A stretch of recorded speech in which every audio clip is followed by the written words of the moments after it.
Hi friends, शाही पाठशाला YouTube channel पर आप सभी का बहुत बहुत स्वागत है।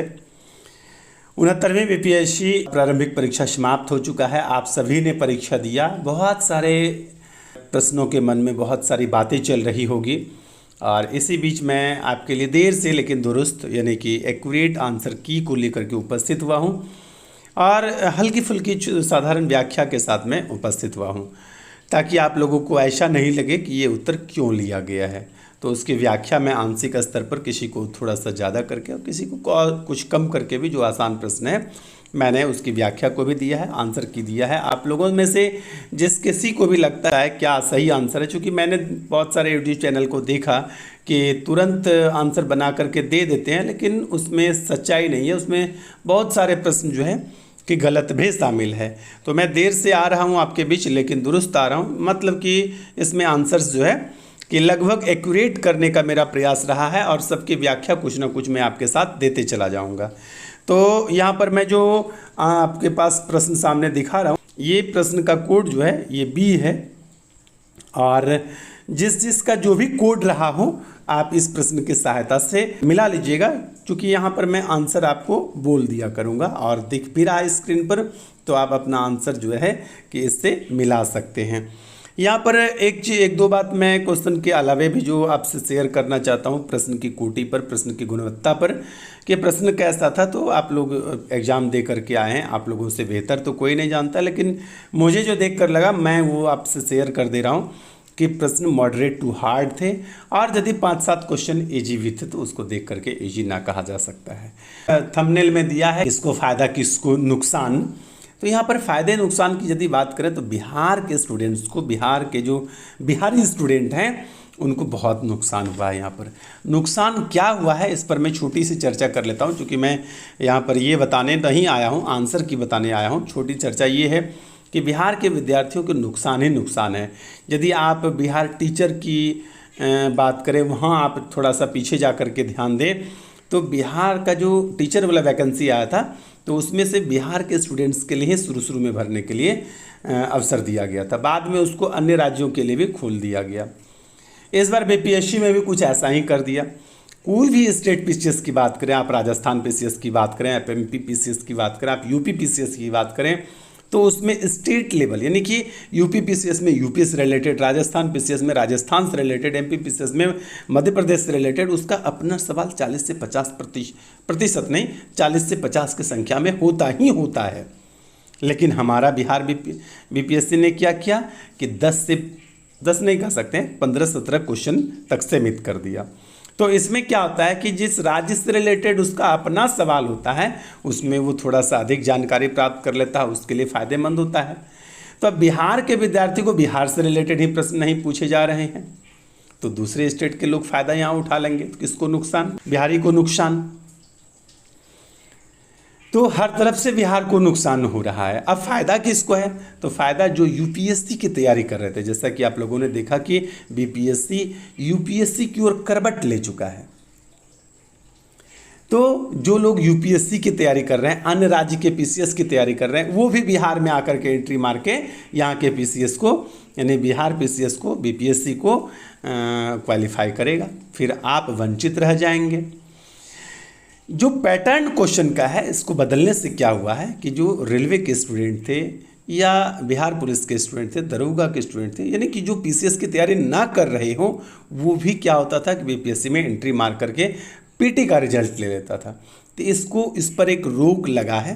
तो ये तो मैं ठीक मानता हूँ। क्वेश्चन के स्टैंडर्ड से हमको कोई ऐतराज़ नहीं है, ये होना चाहिए, मुझे लगता है कि होना चाहिए, इसका मैं समर्थन करता हूँ। धीरे धीरे आपको भी इस प्रकार का पढ़ाई करने में आदत लग जाएगा। जो पीसीएस की तैयारी करते हैं उसको इस लेवल के प्रश्न तो मिलना ही चाहिए। यदि पहले की तरह प्रश्न खोजते हैं तो वही होगा। 8 लाख लोग फॉर्म भरेंगे, प्रारंभिक परीक्षा का कट ऑफ 115, 117 आगे चल के जाएगा और फिर जो ओरिजिनल तैयारी करने वाले हैं वो वंचित रहेंगे, प्रारंभिक परीक्षा से ही बाहर हो जाएंगे और मुख्य परीक्षा में वो बैठेंगे जिनको ठीक से आता नहीं है। तो ये चीज़ नहीं, प्रारंभिक परीक्षा में ही जो अधिकारी लेवल की तैयारी करते हैं वो शामिल हो। इसके लिए इस कोटि का प्रश्न होना तो जरूरी था, ये ठीक बात है। लेकिन बिहार के स्टूडेंट को आप बाहर कर दे रहे हैं, हर स्टेट पीसीएस में यदि यह व्यवस्था है तो बिहार के पीसीएस में भी यानी बीपीएससी में भी ये व्यवस्था रहनी चाहिए कि बीपीएससी हो रहा है बिहार से रिलेटेड 40-50 के बीच प्रश्न की संख्या होनी चाहिए। इस बात को निकालना मुझे पसंद नहीं आया। अब आपको क्या लगा, आप भी इस पर कुछ प्रतिक्रिया दे सकते हैं। मैं बड़े व्याख्या पर नहीं जाऊंगा क्योंकि आप लोग आंसर की देखने के लिए आए हैं, इस तरह की बात बहुत सुन चुके होंगे। चलिए, थोड़ी बहुत मेरी भी इच्छा थी कुछ बोलने की, आपसे बात करने की, तो मैंने शेयर कर लिया। तो आइए हम लोग क्या करते हैं, एक एक प्रश्न पर विचार कर लेते हैं। यहाँ पर क्या है, पहला, इनमें से कौन सा कैबिनेट मिशन के सदस्य नहीं थे। तो जैसा कि आप लोग जानते हैं कि 1946 में कैबिनेट मिशन भारत आया था, उसमें 3 सदस्य था, तीनों के तीनों वहाँ के कैबिनेट के थे, इसलिए इसको कैबिनेट मिशन नाम दिया गया था। तो 3 सदस्य थे और एक कौन थे, तो वो 1942 में जो आया था, ठीक है। तो एक हुआ आपका सर पेंथिक लॉरेंस, दूसरा है एबी अलेक्जेंडर और तीसरा था sir Stafford Cripps. Cripps mission Bharat आया था, क्रिप्स के नेतृत्व में आया था। तो यहाँ पर क्रिप्स के स्थान पर क्या दे दिया गया है, जे एंड्रयू, जो कि गलत है। कौन आया था, स्टीफर्ड क्रिप्स आया था। तो यहाँ पर ए विकल्प जो है ये सही हो जाएगा। दूसरा क्या है, सुरक्षा बल के सिद्धांत के आधार पर भारतीय राष्ट्रीय कांग्रेस की स्थापना ब्रिटिश सरकार को खतरों से बचाने के लिए थी। उपयुक्त विचार किस नेता के थे, तो ये लाला लाजपत राय के थे, ठीक है। लाला सेफ्टी वॉल्व का सिद्धांत, सेफ्टी वॉल्व थ्योरी यदि आपको याद होगा तो आप समझ जाएंगे कि ये लाला लाजपत राय के विचार थे। तीसरा क्वेश्चन की यदि हम बात करें तो तीसरे क्वेश्चन में है कि निम्नलिखित में से भारतीय राष्ट्रीय कांग्रेस के किस अधिवेशन में पहली बार मौलिक अधिकारों से संबंधित प्रस्ताव पारित किए गए थे। कुछ लोगों को मैंने देखा, चूँकि मैंने आपसे शुरू में कहा कि यूट्यूब को मैंने थोड़ा बहुत देखा, तो गया अधिवेशन 1922 ले लिया गया, जो कि बिल्कुल भी सही नहीं है। यहाँ पर कराची अधिवेशन 1931 सही होगा। इस कराची अधिवेशन की अध्यक्षता किसने किया था, तो कराची अधिवेशन की जो अध्यक्षता है वो सरदार वल्लभ भाई पटेल ने किया था, ठीक है। तो यहाँ पर विकल्प ए कराची अधिवेशन 1931 सही हो जाएगा। उसके बाद चौथे प्रश्न पर हम आते हैं। चौथा प्रश्न क्या है कि 1857 के विद्रोह की विफलता के निम्नलिखित में से कौन से कारण थे। एक पहला कथन है कि अंग्रेजों की सैन्य श्रेष्ठता, ये सही है क्योंकि भारतीय सैनिक जो है परंपरागत तरीके से लड़ाई करना जानते थे, जबकि अंग्रेज सैनिक जो है आधुनिकता के हिसाब से लड़ाई लड़ना वो लोग जानते थे, वो प्रशिक्षित सैनिक थे और हमारा परंपरागत सैनिक था। तो अंग्रेजों का सैन्य श्रेष्ठता जो है वो यहाँ से बेहतर था। चलिए ठीक है। उसके बाद क्या करें, विद्रोहियों के पास कोई एकीकृत कार्यक्रम और विचारधारा नहीं थी, यानी कि एकीकृत कार्यक्रम भी नहीं था और एकीकृत विचारधारा भी नहीं था। एकीकृत कार्यक्रम का मतलब कि हमको क्या करना और एक साथ करना है, ये विचारधारा बना करके नहीं लड़े थे। लखनऊ से कोई लड़ रहे हैं, अपने हिसाब किताब से लड़ रहे हैं, अपने क्षेत्र के लिए लड़ रहे हैं, बिहार से लड़ रहे हैं, ग्वालियर से लड़ रहे हैं, तो सब लोग अपने अपने स्वार्थ के लिए, निजी स्वार्थ के लिए लड़ाई लड़ रहे थे। देश से अंग्रेजों को भगाना है, मिलकर लड़ाई नहीं लड़ रहे थे। तो यहाँ पर एकीकृत कार्यक्रम का अभाव था और विचारधारा भी एकीकृत नहीं था। उसके बाद क्या था, समाज के सभी वर्गों से समर्थन का अभाव था। तो जैसे कि राजा है, बिहार की ही बात कर लो तो कुंवर सिंह लड़ाई लड़ रहे थे, ठीक बात है। यहाँ के गरीब जनता भी चाहते थे कि भाई अंग्रेज भाग जाए, बहुत क्राइसिस है। लेकिन जो जमींदार वर्ग के लोग थे, जमींदारों का समर्थन अंग्रेजों को प्राप्त था, भारतीयों को नहीं। यही यहाँ पर है कि कह रहा है कि समाज के सभी वर्गों से समर्थन का अभाव था। तो जमींदारों का समर्थन विद्रोहियों के साथ ना होकर के अंग्रेजों के साथ था। तो यहाँ पर तीनों ही कथन सही है, तो यहाँ पर हो जाएगा उपयुक्त सभी, ठीक है। 1857 के विद्रोह के विफलता के कौन कौन से कारण थे, तो सभी कारण थे। आइए चलते हैं क्वेश्चन नंबर 5 पर। क्वेश्चन नंबर 5 क्या कहता है कि बिहार का वह रसोइया जिसने 1917 में महात्मा गांधी की हत्या के प्रयास को विफल कर उसके भोजन में मिले जहर से उनकी जान बचाई थी। दरअसल है कि इसका उत्तर बटक मियाँ है। तो बटक मियाँ जो थे, इनको यह काम सौंपा गया था बटक मियाँ को ही कि आप महात्मा गांधी जो दूध पिएंगे उसमें जहर मिला दीजिए। बटक मियाँ ने जहर मिला भी दिया, लेकिन बटक मियाँ को रहा नहीं गया, वो रोने लग गए। वो उनको कहा गया था कि तुम बोलेगा तो तुमको जान से मार देंगे, तो और यदि तुम नहीं बोलेगा तो तुमको बहुत इनाम रुपया पैसा दिया जाएगा। लेकिन वो जान से मारने की धमकी को स्वीकार किए और जमींदारी और इनाम जो भी धन दौलत देने की बात होगी वो लेना पसंद नहीं किया और उन्होंने कुबुला और फूट फूट कर रोया बतख मियाँ। तो इस प्रकार से गांधी जी का जान बचाने में बतख मियाँ ने सहयोग किया था। ये प्रश्न बिहार विधानसभा में भी उठा था। तो आइए चलते हैं क्वेश्चन नंबर 6 पर। क्वेश्चन नंबर 6 क्या कहता है कि 1937-38 के दौरान बिहार में वकास आंदोलन किसके द्वारा जो है आयोजित किया गया था। तो 1937-38 के दौरान बिहार में वकास आंदोलन का जो आयोजन है वह स्वामी सहजानंद सरस्वती के द्वारा किया गया था। ठीक है, आइए चलते हैं क्वेश्चन नंबर 7 पर। क्वेश्चन नंबर 7 का क्या कहना है कि भारत में स्वतंत्रता संग्राम के दौरान निम्नलिखित घटनाओं पर विचार कीजिए। तो स्वतंत्रता संग्राम के दौरान निम्नलिखित घटना यदि बात करें तो एक एक क्रम में चलिए। यहाँ पर यदि 2 नंबर सूरत विभाजन कहें तो हम लोग सूरत फूट के नाम से इसको 1907 में जानते हैं कि 1907 में क्या हुआ था, सूरत फूट हो गया था। उसके बाद मार्लेमेंटो सुधार अधिनियम किसको बोलते हैं, 1909 के अधिनियम को, भारत सरकार अधिनियम 1909 को मार्लेमेंटो सुधार अधिनियम कहते हैं। उसके बाद यदि होम रूल लीग आंदोलन की बात करें तो ये 1916 में जो है 1916 में बाल गंगाधर तिलक ने, इससे पहले एनी बेसेंट ने, और भारत में बाल गंगाधर तिलक ने 1916 में स्थापित किया था। और उसके बाद खेड़ा सत्याग्रह की बात करें तो ये 1918 में।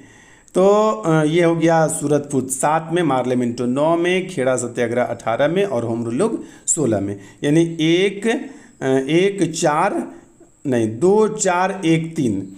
2-4-1-3 विकल्प सी में आपको दिखाई दे रहा है 2-4-1-3, ये आपका सही हो जाएगा। ठीक है, इसलिए भी मैंने बता दिया है। आइए उसके बाद चलते हैं क्वेश्चन नंबर 8 पर। क्वेश्चन नंबर 8 जो है कह रहा है कि लॉर्ड लिटन निम्नलिखित में से किससे संबंधित नहीं थे। तो लॉर्ड लिटन किससे संबंधित नहीं थे, तो इल्बर्ट बिल से जो है लिटन संबंधित नहीं थे, बल्कि स्ट्रैची कमीशन, शस्त्र अधिनियम, वर्नाकुलर प्रेस एक्ट लिटन ने समाप्त किया था, याद कीजिए।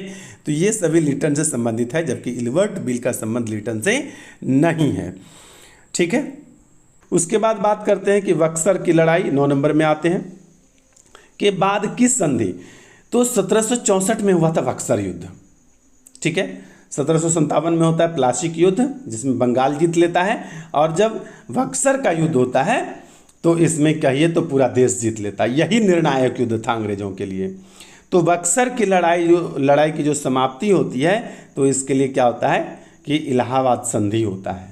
तो बक्सर की लड़ाई के बाद कौन सा संधि होता है, इलाहाबाद की संधि पर हस्ताक्षर होता है। उसके बाद क्वेश्चन नंबर 10 की बात, मैं ज़्यादा व्याख्या इसलिए नहीं कर रहा हूँ क्योंकि टाइम बहुत लग जाएगा, 150 क्वेश्चन है और आप लोगों को मिलान करने हैं। ठीक है, तो आंशिक व्याख्या मैं कर दे रहा हूँ और फुल फाइनल डिटेल हो सकता है तो मैं बाद में करूं या फिर सब्जेक्ट वाइज करने में मैं कर दूंगा, इसलिए मैं पूरा व्याख्या नहीं दे रहा हूं। उसके बाद है question number 10, Dutch east India company ने किस वर्ष पटना में अपना कारखाना स्थापित किया था। तो डच ईस्ट इंडिया कंपनी जो है पटना में पहले कारखाना अपना 1632 में स्थापित किया था। कब किया था, 1632 में। डच ईस्ट इंडिया कंपनी ने 1632 में पटना में अपना कारखाना स्थापित किया था। क्वेश्चन नंबर 11 की बात करें, निम्नलिखित में से किस आंदोलन में महात्मा गांधी ने भूख हड़ताल को हथियार के रूप में सबसे पहले प्रयोग किया था। तो किसमें किया था भूख हड़ताल का सबसे पहले प्रयोग, तो अहमदाबाद हड़ताल में उन्होंने। अहमदाबाद हड़ताल था क्या, तो मिल मालिकों और मजदूरों के बीच ये हड़ताल था।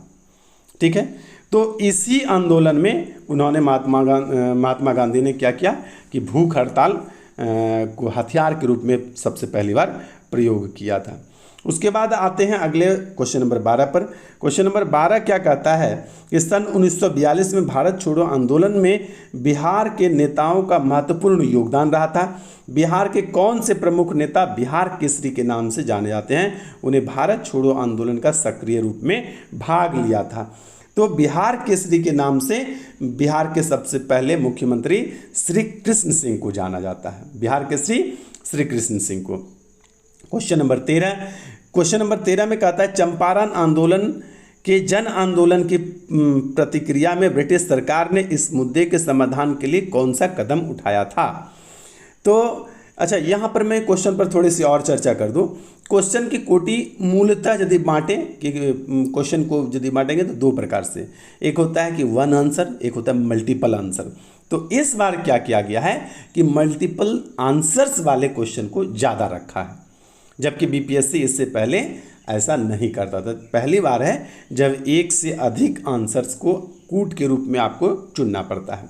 तो विद्यार्थियों को समस्या हुई है इसमें से। अच्छा, यदि ये नुकसान की बात करें, फ़ायदे की बात इसमें ये रहा कि जो विद्यार्थी रेलवे की तैयारी कर रहे हैं, जो विद्यार्थी दरोगा की तैयारी कर रहे हैं, जो विद्यार्थी अन्य भी प्रकार के किसी एग्ज़ाम की तैयारी कर रहे हैं, वो भी बैठ जाते थे और उन लोगों ने भी मतलब कि एग्ज़ाम दे करके एग्ज़ाम क्वालिफाई कर लेते थे। प्रारंभिक परीक्षा में होता क्या था कि मुख्य परीक्षा में बैठने वाले स्टूडेंट के लिए कष्ट हो जाता था। तो इस दृष्टि से यदि देखा जाए तो ये ठीक है, लेकिन इसमें बिहार के क्वेश्चन को कम रखा गया है, ये ठीक बात नहीं है। बिहार से रिलेटेड प्रश्न होने चाहिए थे। बाकी मैं ये नहीं कहूँगा कि इस टाइप से प्रश्न नहीं पूछना चाहिए था, ऐसा ही प्रश्न पीसीएस को पूछना चाहिए ताकि पीसीएस के जो विद्यार्थी है वो जेन्युइन विद्यार्थी बैठे और फिर जो है कि अच्छे अच्छे पोस्ट पर नौकरी ले। तो यहाँ पर क्या होता है कि चंपारण कृषि समिति की स्थापना हुआ था। जब इस सत्याग्रह को मान लिया जाता है अंग्रेजों के द्वारा, तो चंपारण कृषि अधिनियम 1918 लागू किया जाता है और उसमें चंपारण कृषि समिति की स्थापना कर दी जाती है। आइए चलते हैं क्वेश्चन नंबर 14 पर। क्वेश्चन नंबर 14 हमारा क्या कहता है कि सूची 1 को सूची 2 से सुमेलित कीजिए। यदि भारत सेवक समाज की बात करें तो इसकी स्थापना किसने किया था ना, गोपाल कृष्ण गोखले ने। तत्वबोधनी सभा की यदि बात करें तो देवेंद्रनाथ टैगोर ने, और आत्मीय सभा की स्थापना राजा राम मोहन राय ने किया था। तो ये 1 2 2 1 और 3 3 इस ये जहाँ पर होगा 1 2 2 1 वो उत्तर हो जाएगा। 1 2 2 1 3 3 ये यहाँ पर आपका विकल्प बी जो है ये बिल्कुल सही हो जाएगा। ठीक है, मैं फिर से इसको बोल देता हूँ क्योंकि दूसरा कोड जिनका है वो ABCD उनका मिस्टेक हो जा सकता है। तो भारत सेवक समाज की स्थापना गोपाल कृष्ण गोखले ने किया। तत्वबोधनी सभा की स्थापना जो है देवेंद्रनाथ टैगोर ने किया था और आत्मीय सभा की स्थापना राजा राम मोहन राय के द्वारा किया गया था। आइए चलते हैं क्वेश्चन नंबर नेक्स्ट 15 पर। 15 नंबर क्वेश्चन क्या कहता है, अंबाबाई एक स्वतंत्रता सेनानी भारत के किस राज्य से थी। तो अंबाबाई का संबंध किस राज्य से है, तो अंबाबाई का संबंध कर्नाटक राज्य से है। अंबाबाई का संबंध किस राज्य से है, तो कर्नाटक राज्य से है। अब आइए चलते हैं क्वेश्चन नंबर 16। यहाँ पर रीजनिंग है। प्रत्येक वर्ष क्या होता था कि मैथ पूछा जाता था, लेकिन इस बार क्या हुआ कि मैथ के रिप्लेस करके मैथ का स्थान किसने लिया, रीजनिंग ने। तो मैथ एक आध संख्या में है लेकिन ज़्यादातर क्या है, रीजनिंग है। यदि 16 नंबर रीजनिंग की बात करें तो यहाँ पर क्या है कि या तो आपको सीधे सीधे जैसे जी की संख्या है ABCD में 7, आर का संख्या कितना है 18 है, तो इस प्रकार से या तो सीधे सीधे इसका नंबरिंग दिया हुआ है या फिर जैसे ए लिखा हुआ है तो ए को क्या किया इन्होंने, ए के लिए लिख दिया, जैसे टी के लिए 20 लिख दिया है। ठीक है, यदि यहाँ लास्ट में टी देखें तो यहाँ लास्ट में 20 है, लेकिन ए के लिए क्या लिखा है, जैसे ए 1 होता है आपका और जेड कितना होता है 26, तो ये दोनों को मिला करके 27 पूरना चाहिए। तो ए के लिए 1 है तो 1 के बदले क्या होना चाहिए, तो जेड का स्थान लिख दिया, 26 लिख दिया। जैसे ई कितना होता है, ई होता है 5, यानी ई कितने नंबर पर है, 5वें नंबर पर। तो ई के बदले जैसे ए के बदले जेड लिख दिया तो ई के बदले क्या है, तो ई का किस में जोड़ें तो आपका 27 हो जाएगा, तो भी 22 होता है, यानी 22 और 5 27। तो ई के बदले यहाँ पर क्या लिख दिया, 22 लिख दिया। तो इस प्रकार के बात को जो है कि एडजस्ट कर करके ये बनाया है और इस प्रकार से यहाँ पर 22 18 71 21 81 26 19 ये जिस भी भाई का सही है वो सही उत्तर लिए हैं। ये जो हमारे पास ए कोड का क्वेश्चन है इसमें बी विकल्प सही है। 22 18 71 21 81 26 19 जिनका ये सही है वो सही है। चलिए अलग अलग कोड का क्वेश्चंस है इसलिए मैं ये बोल दे रहा हूँ। क्वेश्चन नंबर 17 की यदि बात करें तो यहाँ क्या है ना कि एक बार 6 बढ़ता है, फिर 3 बढ़ता है, फिर 2 बढ़ता है, इस तरह से। तो इस तरह से करते करते आप जब चेक करेंगे तो आप पाएंगे 17 नंबर क्वेश्चन के लिए मैं व्याख्या करके रखा हूँ। तो चौथा क्वेश्चन यहाँ पर सही हो जाता है। तो W यदि अल्फ़ाबेटिक देखेंगे तो ये 23 होता है, ठीक है। सी देखेंगे तो ये कितना होता है, 3 होता है। जी कितना होता है, 7 होता है। जे कितना होता है, तो आई 9 होता है। जे 10 होता है। ये हो गया।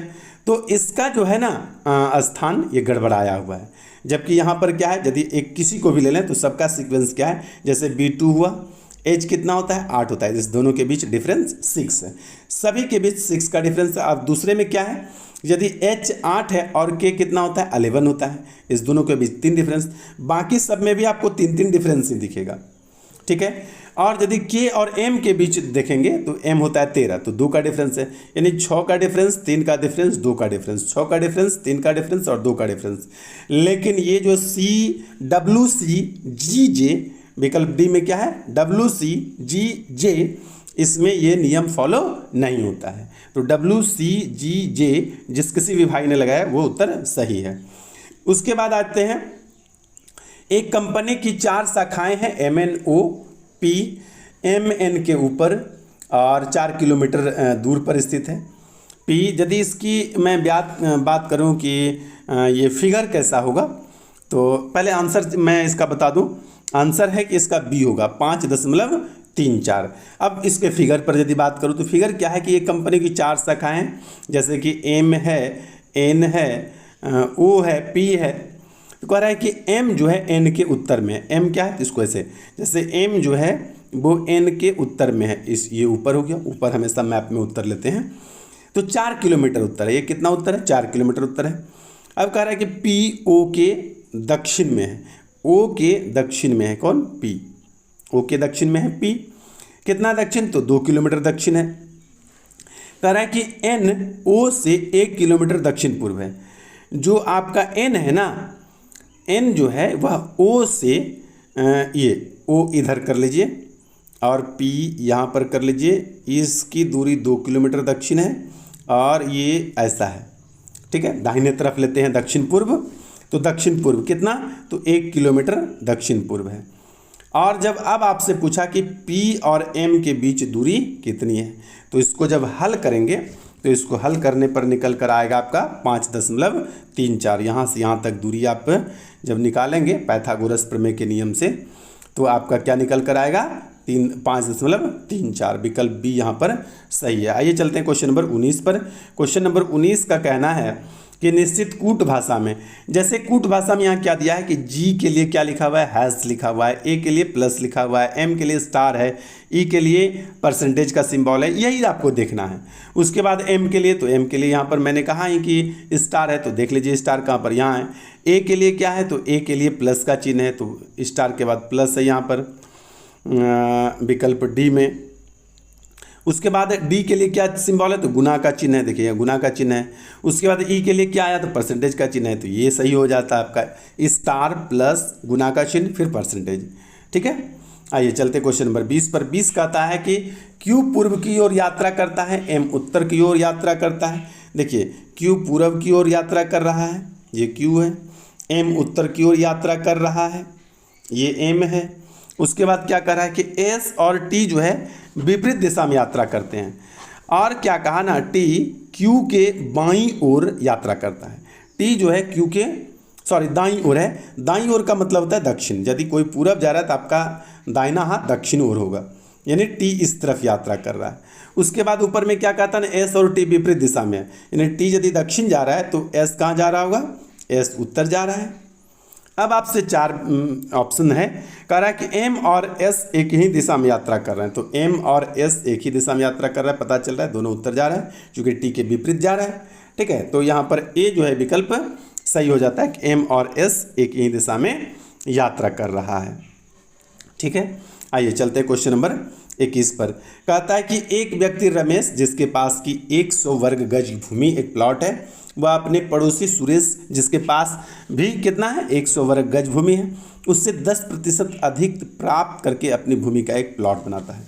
तो इससे 10% मतलब 10 अधिक करके, तो अब रमेश के पास, आर के पास कितना हो गया 110, चूँकि उससे 10% अधिक करके प्राप्त कर लिया। कह रहा है कि 2 साल के बाद क्या होता है कि कुल प्लॉट का 10% पड़ोसी को बेच देता है। तो 110 का 10% 11 हो जाता है। यदि इतना बेच देता है ना, तो इसके पास बचेगा कितना, रमेश के पास 99। 10% यदि 110 का है 10% तो 11 होता है, 11 बेच दिया तो बचा कितना 99। और इसके पास 100 था। पूछा कि आप बताइए ऑप्शन के हिसाब से बता कौन सा सही है। तो सुरेश की भूमि रमेश से अधिक है। देखिए रहे कि रमेश का 99 हो गया और सुरेश का 100 रह गया। तो सुरेश का क्या हो गया, कम हो गया, और रमेश का अधिक हो गया। आइए चलते क्वेश्चन नंबर 22 पर। निम्नलिखित विकल्पों में से बेजोड़ युग्म को, जो युग्म जोड़ा नहीं बना रहा है, उसका चयन करना है। तो यहाँ पर ए जो है ना, ये युग्म सही नहीं है। तो मिलिनरी का संबंध क्या है, हेडवियर से है। हेडवियर मतलब माथा में पहनने वाला जो सामान है, उसका संबंध क्या होता है, मिलिनरी से होता है। ब्रेवरी का मतलब क्या होता है, किण्वित पेय पदार्थ बनाने से। किण्वित पेय पदार्थ का मतलब ही होता है शराब बनाने से, ब्रेवरी। तो ब्रेवरी का संबंध क्या है, किण्वित पेय पदार्थ बनाने से। स्टेशनरी तो हम लोग जानते ही हैं, जहाँ पर कागज कलम कॉपी वगैरह खरीदते हैं उसको बोलते हैं स्टेशनरी, ठीक ना। तो स्टेशनरी का मतलब है कागज और कागज के लेखनी संबंधी वस्तुओं से। तो यहाँ पर क्या है, विकल्प ए 22 का सही हो जाता है। उसके बाद आइए चलते हैं क्वेश्चन नंबर 23 की बात करते हैं। क्वेश्चन नंबर 23 में क्या हुआ है कि पहले में 24 जुड़ा है, दूसरे में इतना बढ़ाना है, कितना 2 बढ़ा के 26 बढ़ाना है, फिर कितना बढ़ाना है 28 बढ़ाना है, फिर कितना बढ़ाना है 30 बढ़ाना है, फिर कितना बढ़ाना है 32 बढ़ाना है। इस प्रकार से बढ़ाया हुआ है। तो सीक्वेंस में सही उत्तर हो जाता है 23 का 182।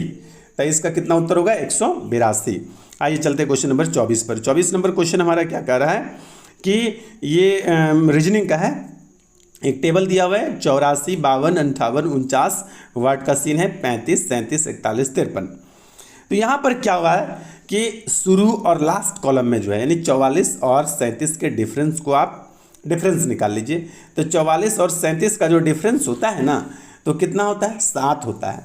उसमें 7 से गुना कीजिए, तो 7 सते 49 हो गया।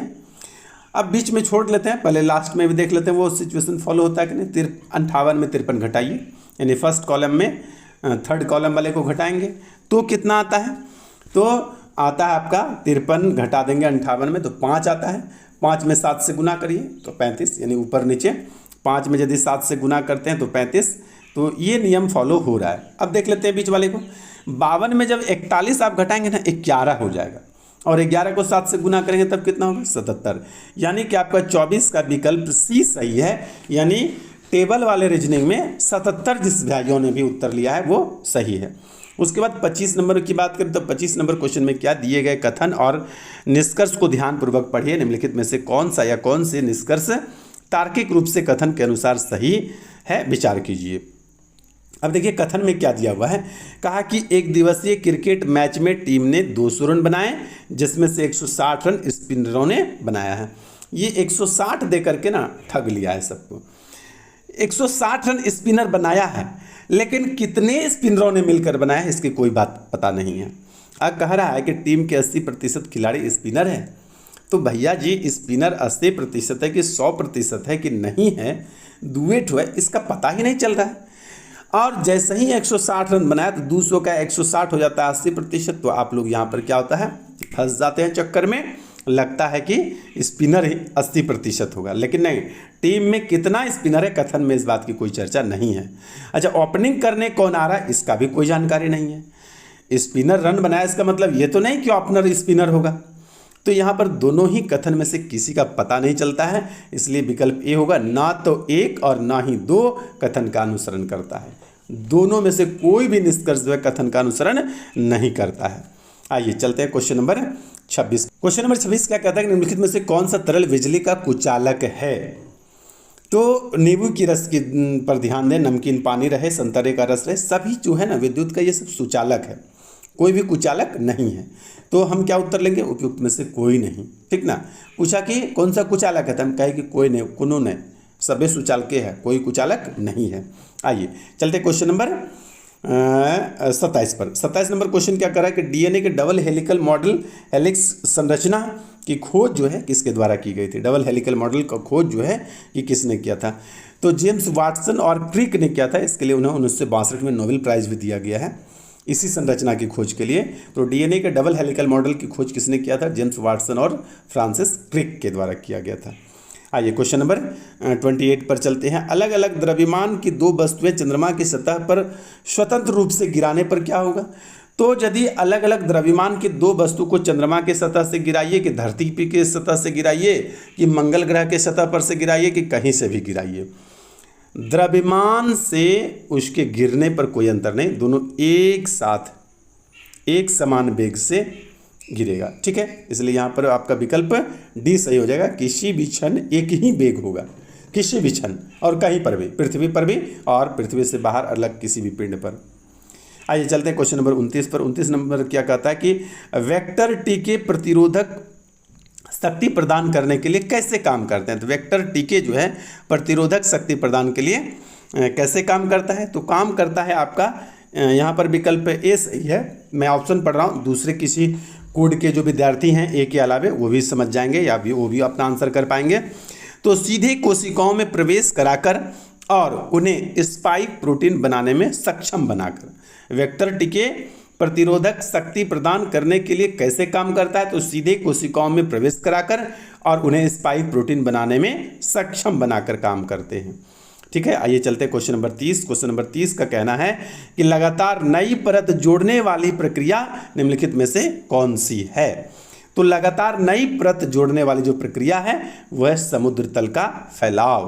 क्या है? समुद्र तल का फैलाव। उसके बाद आइए चलते हैं क्वेश्चन नंबर है कि भूपटल के टुकड़े मेंटल में गति द्वारा निरंतर धीमी गति से प्रवाहित होते हैं। इस सिद्धांत को क्या कहा जाता है। तो इस सिद्धांत को कहा जाता है प्लेट टेक्टोनिक सिद्धांत। भूपटल के टुकड़े मेंटल में गति द्वारा निरंतर धीमी गति से प्रवाहित होते हैं। इस सिद्धांत को प्लेट टेक्टोनिक सिद्धांत कहते हैं। आइए चलते हैं क्वेश्चन नंबर 32 का कहना है कि mRNA पद का विस्तारित यानी mRNA का फुल फॉर्म क्या है। तो मैसेंजर RNA कह सकते हैं इसको या मैसेंजर राइबोन्यूक्लिक एसिड। ठीक है, M फॉर मैसेंजर RNA का मतलब तो आप लोग जानते ही होंगे। तो M फॉर मैसेंजर RNA का मतलब राइबोन्यूक्लिक एसिड। क्वेश्चन नंबर 33 पर आते हैं। 33 क्या कहता है कि एसी करंट कैसे उत्पन्न की जाती है। तो आप लोग जानते हैं कि ट्रांसफार्मर हाई वोल्टेज से लो वोल्टेज से हाई वोल्टेज काम करने का काम करता है। चेक कुंडली क्या करता है। तो चेक कुंडली यदि नहीं जानते तो मैं बता दूं कि डीसी परिपथ में धारा को नियंत्रित करने के लिए जो है चोक कुंडली का प्रयोग किया जाता है। चेक नहीं, चोक कुंडली। ठीक है, और डायनमो का क्या काम है। डायनमो निश्चित रूप से दिष्ट धारा उत्पन्न करता है, एसी करंट नहीं। हालांकि डायनमो से लोगों को करंट लगता है, ये सब आप लोगों को लगता होगा, लेकिन डायनमो जो है ना इसमें दिष्ट धारा उत्पन्न होता है, करंट उत्पन्न नहीं होता, डीसी करंट उत्पन्न होता है। आइए चलते हैं क्वेश्चन नंबर 34 पर। धारा घनत्व होता है। धारा घनत्व क्या होता है। सदिश क्या होता है। तो जैसा आप लोग जानते हैं कि धारा जो है ना वो एक सदिश राशि होता है। धारा क्या होता है। धारा एक सदिश राशि है। आइए चलते हैं क्वेश्चन नंबर 35 पर। क्वेश्चन नंबर 35 हमारा क्या कहता है कि मेडिकल केमिस्ट्री में दवाओं का वर्गीकरण किस आधार पर सबसे अधिक उपयोगी होता है। तो किस आधार पर सबसे अधिक उपयोगी होता है। यहाँ पे विकल्प सी सही है, आणविक लक्षण। मेडिकल केमिस्ट्री में दवाओं का वर्गीकरण किस आधार पर सबसे अधिक उपयोगी होगा। तो आणविक लक्षण के आधार पर सबसे अधिक उपयोगी होगा। क्वेश्चन नंबर 36 हमारा क्या कहता है कि कौन से निम्नलिखित में से कौन सा प्रतिक्रिया दर को धीमी करता है। तो निम्नलिखित में से कौन प्रतिक्रिया दर को धीमी करता है। तो यहाँ पर क्या हो जाएगा आपका, इनमें से कोई नहीं। जितने भी विकल्प हैं ना अपने पास, इसमें से कोई भी प्रतिक्रिया की दर को धीमा नहीं करता है। तो ये सब का सब गलत लिखा हुआ है। यहाँ पर मैं आपसे एक चर्चा कर देना चाहता हूँ। मेरी एक बुक आती है ट्रिकी जीएस के नाम से, बहुत पहले से प्रकाशित होती थी। 2012-13 से प्रकाशन इसका शुरू हुआ है। कोविड के बाद से कुछ 1-1.5 साल के लिए प्रकाशन नहीं हुआ था। उसको नया एडिशन मैंने फिर से तैयार किया है, 2023 का एडिशन, और इसी महीने में वह बुक फिर से प्रकाशित होना शुरू हुआ है। और वह बहुत ही फ़ायदेमंद बुक है बीपीएससी तक के लिए। हालांकि आपको मल्टीपल आंसर्स के क्वेश्चन जब से आए तो इसमें से उस बुक में और भी संशोधन करने हो सकते हैं, लेकिन दरोगा है, बिहार पुलिस है, बिहार एसएससी है, रेलवे है, अन्य सभी प्रतियोगिता परीक्षा के लिए बहुत उपयोगी पुस्तक है। उसमें जितने भी ट्रिक्स तैयार किए गए हैं ना, सिर्फ इम्पोर्टेंट प्रश्नों के लिए ट्रिक्स तैयार किए गए हैं। तो आप लोग यदि इच्छा क्या लेना ही चाहिए तो उस बुक को मार्केट से परचेज कर सकते हैं। आप ऑनलाइन भी मंगवा सकते हैं और अमेजॉन वगैरह पर भी उपलब्ध है। तो ट्रिकी जीएस, सक्सेस मंत्रा का ट्रिकी जीएस लेना आप लोग बिल्कुल नहीं भूलिएगा, एक बार जरूर उसको देखिएगा। ठीक है, आइए चलते हैं क्वेश्चन नंबर 37 पर। 37 हमारा प्रश्न क्या कहता है कि हाँ सर 37 नंबर हमारा प्रश्न क्या कहता है, आगत तथा निर्गत तंत्रिकाएं मिलती है। तो एक केंद्रीय तंत्रिका तंत्र में जाकर के मिलती है, यानी कि शरीर से जो मैसेज दिमाग तक जाता है और दिमाग से जो मैसेज निकलकर शरीर के बाकी हिस्से में जाता है, जो माइंड के हिसाब से शरीर एक्शन कर रहा होता है, चल रहे होते हैं, बोल रहे होते हैं, हाथ से कुछ इशारा कर रहे होते हैं, तो ये सारी जो तंत्रिकाएं हैं ना केंद्रीय तंत्रिका तंत्र में आकर के मिल जाती है। 37 का विकल्प सी यहाँ पर सही है। आइए चलते क्वेश्चन नंबर 38 पर। क्वेश्चन नंबर 38 की बात करें तो निम्नलिखित में से कौन सी तकनीकें 5G मोबाइल नंबर नेटवर्क द्वारा सक्षम की जाएगी। तो यहाँ पर तीनों ही बात सही है कि इंटरनेट ऑफ थिंग्स है, एज कंप्यूटिंग है, नेटवर्क स्लाइसिंग है, ये सभी जो है कि इसके द्वारा सक्षम की जाएगी, नेटवर्क द्वारा क्या होगा कि सक्षम की जाएगी। विकल्प ए यहाँ पर सही है कि 1, 2 और 3 तीनों उत्तर सही है। आइए चलते क्वेश्चन नंबर 39 पर। 39 हमारा क्या क्वेश्चन कहता है कि सूची 1 को सूची 2 से सुमेलित कीजिए। सूची 1 में है अंतरिक्ष मिशन और सूची 2 में है खोज। अब सोचिए कि अंतरिक्ष मिशन, भारत से रिलेटेड अंतरिक्ष मिशन हो तो कोई बात है, लेकिन ये भारत से रिलेटेड अंतरिक्ष मिशन नहीं है, क्या है, वर्ल्ड से रिलेटेड है।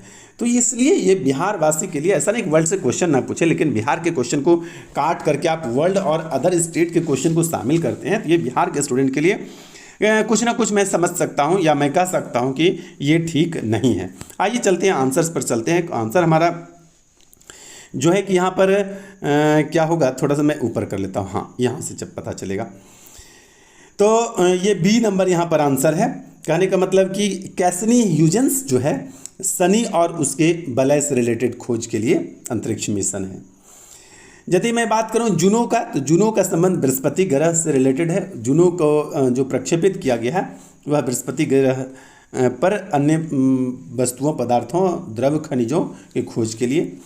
और यदि आर्टेमिस की बात करें तो आर्टेमिस जो है कि मानव अंतरिक्ष उड़ान है चंद्रमा से मंगल ग्रह तक, ठीक है। और उसके बाद वेरिटास जो है ये क्या है, ये शुक्र ग्रह से रिलेटेड खोज से संबंधित अंतरिक्ष मिशन है। तो मिलान करेंगे तो क्या हो जाएगा कि 1 का 2, 2 का 1 और 3 का 4, 4 का 3, इस प्रकार से 2 क्रॉस बनेगा और आपका उत्तर सही हो जाएगा। आइए चलते हैं नेक्स्ट क्वेश्चन नंबर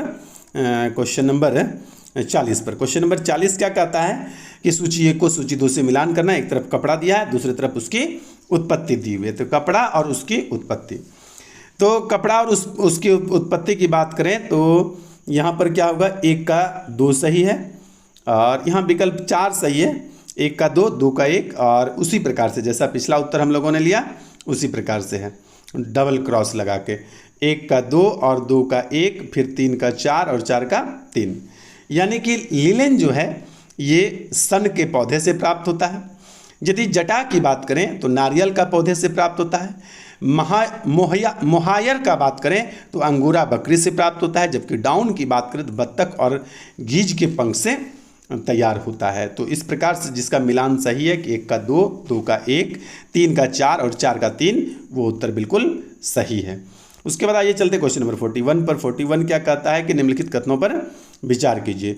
तो निम्नलिखित कथनों पर क्या विचार करना है देख लेते हैं। कह रहा है कि टेनियासिस एक आंतों का संक्रमण है जो टेप वर्म के 3 प्रजातियों टेनिया सोलियम, टेनिया सिगनाटा और टेनिया एशियाटिका के कारण होता है। और ये कथन सही है, हाँ ये कथन सही हो गया। कह रहा है कि जब मस्तिष्क में सिस्ट विकसित हो जाते हैं तो इस स्थिति को न्यूरोसिस्ट सर्कोसिस कहा जाता है। इस स्थिति को क्या कहते हैं, न्यूरोसिस्ट सर्कोसिस कहा जाता है। तो ये भी सही है, यानी यहाँ पर ए और 2 दोनों कथन सही है। आइए क्वेश्चन नंबर 42 पर चलते हैं। क्वेश्चन नंबर 42 का क्या कहना है, कहता है निम्नलिखित में से कौन सी कंप्यूटर की भाषाएं हैं, कोबरा, पाइथन, स्किरल और जावा। तो ये चारों जो है ना, चारों के चारों कंप्यूटर की भाषाएं हैं, यानी उपयुक्त में से सभी जो है ये उत्तर यहाँ पर हो जाएगा चारों। आइए क्वेश्चन नंबर 43 कहता है हाल ही में समाचारों में देखी गई चैट जीपीटी में जीपीटी का पूर्ण रूप क्या है। तो चैट जीपीटी में जीपीटी का जो फुल फॉर्म है वो जनरेटिव प्री ट्रेंड ट्रांसफार्मर जो है इसका फुल फॉर्म होता है, जनरेटिव प्री ट्रेंड ट्रांसफार्मर। ठीक है, आइए चलते हैं क्वेश्चन नंबर 44 पर। 44 हमारा कहता है कौन सा जीव के स्वाद नहीं है। तो मीठा जीव का स्वाद है, कड़वा जीव का स्वाद है, नमकीन जीव का स्वाद है, मसालेदार जीव का स्वाद नहीं है। क्योंकि कड़वा मीठा नमकीन सबको मिलाते हैं तब मसालेदार होता है, तो ये कोई क्या है कि मसालेदार जीव का स्वाद नहीं है। अच्छा, उमामी जीव का स्वाद है, खट्टा जीव का स्वाद है, लेकिन तीखा जीव का स्वाद नहीं है। तीखा के लिए वर्ड यूज होता है कड़वा। जो हम लोग को तीता लगता है ना मिर्ची से, उसके लिए तीखा वर्ड यूज नहीं होता है, क्या यूज होता है? कड़वा। ठीक है, तो यहाँ पर 4 और 7 जो है वो जीव का स्वाद नहीं है। विकल्प डी यहाँ पर सही उत्तर हो जाता है। उसके बाद यदि क्वेश्चन नंबर 45 पर बात करें तो क्वेश्चन नंबर 45 में है कि कौन से जोड़े सही सुमेलित है। तो कौन से जोड़े सही सुमेलित हैं? तो ये है आपका एनोरेक्सिया, नींद संबंधी बीमारी, इंसोमेनिया, खाने के विकार, और डिस्पनिया, सांस की तकलीफ, और एनोस्मिया, एनोस्मिया गंध की आंशिक या पूर्ण हानि। तो यहाँ पर क्वेश्चन नंबर 45 है। तो यहाँ पर 45 में मैं देख लेता हूँ कि नजर 45 में 3 और 4 जो है ये जोड़े सही सुमेलित हैं। 3 और 4 यानी कि डिस्पीनिया जो है सांस की तकलीफ, ये सही है, डिस्पीनिया सांस की तकलीफ है। और एनोस्मिया जो है गंध की आंशिक या पूर्ण हानि को एनोस्मिया कहते हैं। ठीक ना, डिस्पीनिया सांस की तकलीफ को और एनोस्मिया गंध की आंशिक अथवा पूर्ण हानि को कहते हैं। ठीक है, तो यहाँ विकल्प ए जो है आपके पास, ये आपका सही जवाब हो जाता है कि ये सुमेलित है। आइए चलते हैं क्वेश्चन नंबर 46 पर। ब्रह्मांड में पल्सर क्या है? तो घूमते न्यूट्रॉन तारे जो है इसी को पल्सर कहते हैं। ब्रह्मांड में पल्सर क्या होता है? घूमते न्यूट्रॉन तारे को पल्सर कहते हैं। आइए चलते हैं, प्रयोगशाला में विकसित हीरे के संदर्भ में हीरे के बीज के रूप में, बीज मतलब सीड्स के रूप में किसका प्रयोग किया जाता है? ग्रेफाइट का प्रयोग किया जाता है। प्रयोगशाला में यदि हीरा को कोई विकसित करना चाहे या हीरा बनाना चाहे तो हीरा का अपर रूप होता है ग्रेफाइट, तो ग्रेफाइट से ही उसको विकसित किया जाता है। आइए क्वेश्चन नंबर 48 पर चलते हैं। 48 का कहता है कि बुलेट प्रूफ जैकेट बनाने के लिए किसका उपयोग किया जाता है? ठीक है, किस तरह का फाइबर का उपयोग किया जाता है? तो जिस तरह का फाइबर उपयोग किया जाता है उसको केवलर कहते हैं। क्या कहते हैं? केवलर। बुलेट प्रूफ जैकेट बनाने के लिए उपयोग किया जाने वाले फाइबर क्या है? केवलर है। आइए चलते क्वेश्चन नंबर 49 पर। 49 क्या कहता है कि HMX का पूर्ण रूप क्या है? HMX, तो HMX का जो पूर्ण रूप है वो 2 प्रकार का नहीं, यहाँ पर हमने एक जगह मैंने YouTube पर देखा तो 1 और 4 दोनों लिया गया था, लेकिन मैंने इसको पूरा सतह तक खंगाला। जैसा मैंने आपको कहा कि मेरा प्रयास है कि एकदम एक्यूरेट आंसर देने का, तो यहाँ पर मैं फिर एक्यूरेट आंसर की ओर जब बढ़ा तो यहाँ पर विकल्प डी जो है सही उत्तर आया, केवल 1। यानी कि यदि HMX की बात करें तो इसका एक ही उत्तर हो सकता है, high melting explosive. High melting explosive इसका पूर्ण रूप है। ठीक है, HMX का। और मैंने एक जगह देख रहा था कि 4 भी लिया था, इसलिए मैं आपको ये बोल दिया, लेकिन ये बात सही नहीं है, सिर्फ 1 जो है यही सही है। आइए चलते हैं क्वेश्चन नंबर 50 पर। क्वेश्चन नंबर 50 क्या कहता है कि अक्टूबर 2022 में लॉन्च किए गए टेस्ला के ह्यूमनॉइड रोबोट का नाम क्या है? 2022 में जो टेस्ला ने रोबोट लॉन्च किया है, ह्यूमनॉइड रोबोट, उसका नाम क्या दिया गया था? तो इसका नाम दिया गया था ऑप्टिमस। क्या नाम दिया गया? ऑप्टिमस। क्या नाम दिया गया? ऑप्टिमस। आइए चलते क्वेश्चन नंबर 51 पर। 51 क्या कहता है कि मैनहट्टन परियोजना जो है कि ये क्या है? तो मैनहट्टन परियोजना ये एक अनुसंधान और विकास उपक्रम जिसने पहले परमाणु हथियार का जो है कि उत्पादन किया था। मैनहट्टन परियोजना क्या है? तो एक अनुसंधान और विकास उपक्रम जिसने सबसे पहले जो है कि परमाणु हथियार का उत्पादन किया। आइए चलते क्वेश्चन नंबर 52 पर। 52 नंबर क्या कहता है कि अवतल दर्पण द्वारा बनाया गया प्रतिबिंब वास्तविक, उल्टा और वस्तु के आकार के बराबर होता है, तो इस स्थिति में वस्तु को कहाँ पर रखना चाहिए? तो यदि आप वक्रता केंद्र पर रखते हैं ना, तो वस्तु वास्तविक, उल्टा और वस्तु के आकार का ही प्रतिबिंब तैयार होता है। कहाँ पर रखना पड़ेगा वस्तु को? तो वक्रता के केंद्र पर। उसके बाद अगला प्रश्न है,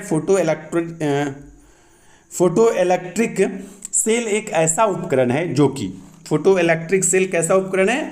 फोटो इलेक्ट्रिक सेल मैं बता दूं आपको, फोटो इलेक्ट्रिक सेल जो है ना, सौर प्लेट है ना, सोलर प्लेट जिसको हम लोग बोलते हैं, वही है फोटो इलेक्ट्रिक सेल। तो वो क्या करता है कि प्रकाश ऊर्जा को विद्युत ऊर्जा में परिवर्तित करता है, बदलता है। फोटो इलेक्ट्रिक सेल क्या करता है, प्रकाश ऊर्जा को विद्युत ऊर्जा में परिवर्तित करता है, बदलता है। क्वेश्चन नंबर 54 क्या कहता है कि विलायक के प्रति इकाई आयतन या प्रति इकाई द्रव्यमान में उपस्थित विलेय की मात्रा को रसायन में किस रूप में जाना जाता है। तो किस रूप में जाना जाता है, तो ये जानता है विलेय की सांद्रता के नाम पर। ये किस नाम से जाना जाता है, विलेय की सांद्रता के नाम से इसको जाना जाता है। विकल्प डी यहाँ पर सही है, विलेय की सांद्रता के नाम पर। कोविड टीकाएं प्रतिरक्षी प्रतिक्रिया को कैसे उत्तेजित करता है। कोविड टीकाएं प्रतिरक्षी प्रक्रिया को कैसे उत्तेजित करता है, तो विकल्प बी यहाँ पर सही है, जीवित क्षीण SARS CoV यानी CoV-2 वायरस प्रवेश करा के। ठीक है, उसके टीकाएं कोविड वायरस को ही प्रवेश करा करके, लेकिन कैसा, जीवित क्षीण SARS CoV-2 वायरस प्रवेश करा करके जो है कि प्रतिरक्षी प्रतिक्रिया को उत्तेजित किया जाता है। उसके बाद आइए चलते हैं क्वेश्चन नंबर 56 पर। क्वेश्चन नंबर 56 हमारा क्या कहता है कि निम्नलिखित में से कौन सा जानवर सिंधु घाटी सभ्यता के लोग को नहीं पता था। तो यहाँ पर घोड़ा सही हो जाएगा, घोड़ा से सिंधु घाटी सभ्यता के लोग जो है कि परिचित नहीं थे। आइए चलते हैं क्वेश्चन नंबर 57 क्या कहता है कि निम्नलिखित में से कौन सा यूनेस्को विश्व धरोहर स्थल नहीं है। तो इंडिया गेट जो है ये यूनेस्को का विश्व धरोहर स्थल नहीं है। क्वेश्चन नंबर 58 क्या था, संविधान में नीति निर्देशक तत्व की अवधारणा किस देश से लिया गया। तो आयरलैंड से लिया गया। ये तो आसान सा प्रश्न है, आप लोग में से सब लोग बनाए होंगे। 59 प्रश्न की बात करें तो सिक्किम भारतीय संघ का पूर्ण राज्य कब बना। सिक्किम 75 में 22वां राज्य बना था। ठीक है, 1975 में 22वां राज्य का दर्जा सिक्किम को दिया गया। आइए क्वेश्चन नंबर 60 है, निम्न में से कौन सी मुद्रा सबसे महंगी है। तो पाउंड स्टर्लिंग जो है ये विश्व की सबसे महंगी मुद्रा है, पाउंड स्टर्लिंग। उसके बाद अगला है कि बिहार सरकार ने किस वर्ष तक कार्बन उत्सर्जन कम कर बिहार राज्य को प्रदूषण मुक्त बनाने की योजना बनाई है। तो कम कर प्रदूषण मुक्त बनाने की योजना 2024 तक बनाई है। लेकिन यदि जीरो कार्बन उत्सर्जन की बात करें कि बिहार जीरो कार्बन उत्सर्जक राज्य कब तक बनेगा, तो 30 से 40 साल के बाद बनेगा। ठीक है, आइए चलते हैं क्वेश्चन नंबर 62 पर। 62 नंबर प्रश्न क्या कहता है कि शिवरेक, थोड़ा स्पेलिंग ठीक से बोलने में नहीं बन रहा है, ऐसा वर्ड है। शिवरेक टूरिज्म के संदर्भ में सूची रिफ या एमी शॉल तथा ग्रांडे द्वीप पर भारतीय जल में जहाज़ों के मलबे का पता लगाया है। ये स्थल कहाँ है। तो ये स्थल कहाँ पर है, ये स्थल है गोवा के तट के बाहर। ये स्थल कहाँ पर है, गोवा के तट के बाहर। आइए क्वेश्चन नंबर 63 क्या कहता है, G20 सदस्य प्रतिनिधित्व करते हैं। तो G20 का जो सदस्य देश है वह वैश्विक GDP का लगभग 85% का प्रतिनिधित्व करता है। विश्व की कुल जनसंख्या के 2/3 जनसंख्या को प्रतिनिधित्व करता है, यानी 1 और 3 जो है बिल्कुल सही जवाब है। क्वेश्चन नंबर 64 की जहाँ तक बात है कि रूस के वैगनर भाड़े के सैनिक समूह का मुखिया जो है कि कौन था। ये तो आप लोगों ने खूब समाचार सुना होगा वैगनर समूह के बारे में। ये येवगेनी प्रिगोजिन जो है, येवगेनी प्रिगोजिन ये था वैगनर ग्रुप का मुखिया या प्रधान कह सकते हैं। क्वेश्चन नंबर 65 की बात करें तो ग्लोबल जेंडर गैप रिपोर्ट किसके द्वारा जारी किया जाता है। तो इंडेक्स के बारे में तो आप लोग को खूब रटा हुआ होगा, यदि नहीं रटा हुआ तो गलती की है, ये बहुत सारे एग्जाम में पूछा जाता है। तो ग्लोबल जेंडर गैप रिपोर्ट जो है कि विश्व आर्थिक मंच के द्वारा जारी किया जाता है। ठीक है, और मानव विकास रिपोर्ट पूछेगा तो UNDP के द्वारा जारी किया जाता है। यूनाइटेड किंगडम की महारानी एलिजाबेथ द्वितीय के संबंध में निम्नलिखित में से कौन सा कथन सही है। तो ये हो जाता है, उन्होंने 70 वर्षों तक शासन किया और 96 वर्षों की आयु में उनकी मृत्यु हो गई। ठीक है, तो यहाँ आपका हो जाता है 70 वर्षों तक शासन किया और 96 वर्ष में उनकी मृत्यु हो गई। अगला क्वेश्चन में 67 पर गुजरात में आयोजित डेफ एक्सपो 2022 का विषय क्या था। तो गौरव का मार्ग इसका विषय था। करंट अफेयर्स मुझे लगता है कि आप लोगों ने खूब बनाया होगा, बनाने लायक था। तो गुजरात में आयोजित डेफ एक्सपो जो था 2022 का, उसका विषय क्या था, गौरव का मार्ग। आइए चलते हैं क्वेश्चन नंबर 68 पर। थार्डिंग्यू महोत्सव का 3 दिवसीय उत्सव किस देश में मनाया गया। तो ये म्यांमार में मनाया गया था थार्डिंग्यू। व्हाइट हाउस के संबंध में निम्नलिखित कथनों पर विचार कीजिए। तो कथन एक गलत है यहाँ पर। व्हाइट हाउस का पता 1800 में तो हुआ था, लेकिन पेंसिल्वेनिया एवेन्यू है। तो 1800 पेंसिल्वेनिया पता इन्होंने नहीं किया था, बल्कि क्या है कि यह संयुक्त राष्ट्र अमेरिका के राष्ट्रपति का आधिकारिक निवास कार्यस्थल है। ये बात सही है। 1 नवंबर 1800 को जॉन एडम्स इस इमारत के निवास करने वाले पहले राष्ट्रपति बने और यह अमेरिका लोकतंत्र का प्रतीक है। तो ये तीनों कथन जो है 2, 3 और 4 सही है। विकल्प ए यहाँ पर आपका सही हो जाता है। उसके बाद आइए चलते हैं क्वेश्चन नंबर 69 के बाद है 70 पर। कह रहा है कि नेट मीटरिंग को कभी कभी समाचारों में किसके प्रचार के संदर्भ में देखा जाता है। नेट मीटरिंग को कभी कभी समाचारों में किसके प्रचार के संदर्भ में देखा जाता है। तो नेट मीटरिंग को जो है ना कि एक वेलिंग तंत्र जो सौर ऊर्जा प्रणाली मालिकों को ग्रिड में जोड़ी गई बिजली का श्रेय देता है। यानी कि सौर ऊर्जा का जो प्रणाली का मालिक है वो क्या करता है, ग्रिड में जोड़ी गई बिजली का श्रेय देता है कि यही बिजली ग्रिड में जोड़ा गया है। ठीक है, आइए चलते हैं क्वेश्चन नंबर 71 पर। सूची 1 को सूची 2 से सुमेलित करना है और इसके लिए मैं एक त्रिभुज आपको बनाकर दिखा देता हूँ। ये इसमें यहाँ पर रेड होता है, R for red, G for green और ये B फॉर ब्लू। और यहाँ पर लिखते हैं C सियान, यहाँ पर लिखते हैं मैजेंटा और यहाँ लिखते हैं येलो। यानी यदि मैजेंटा की बात करें तो मैजेंटा कैसे बनेगा, रेड और ब्लू से।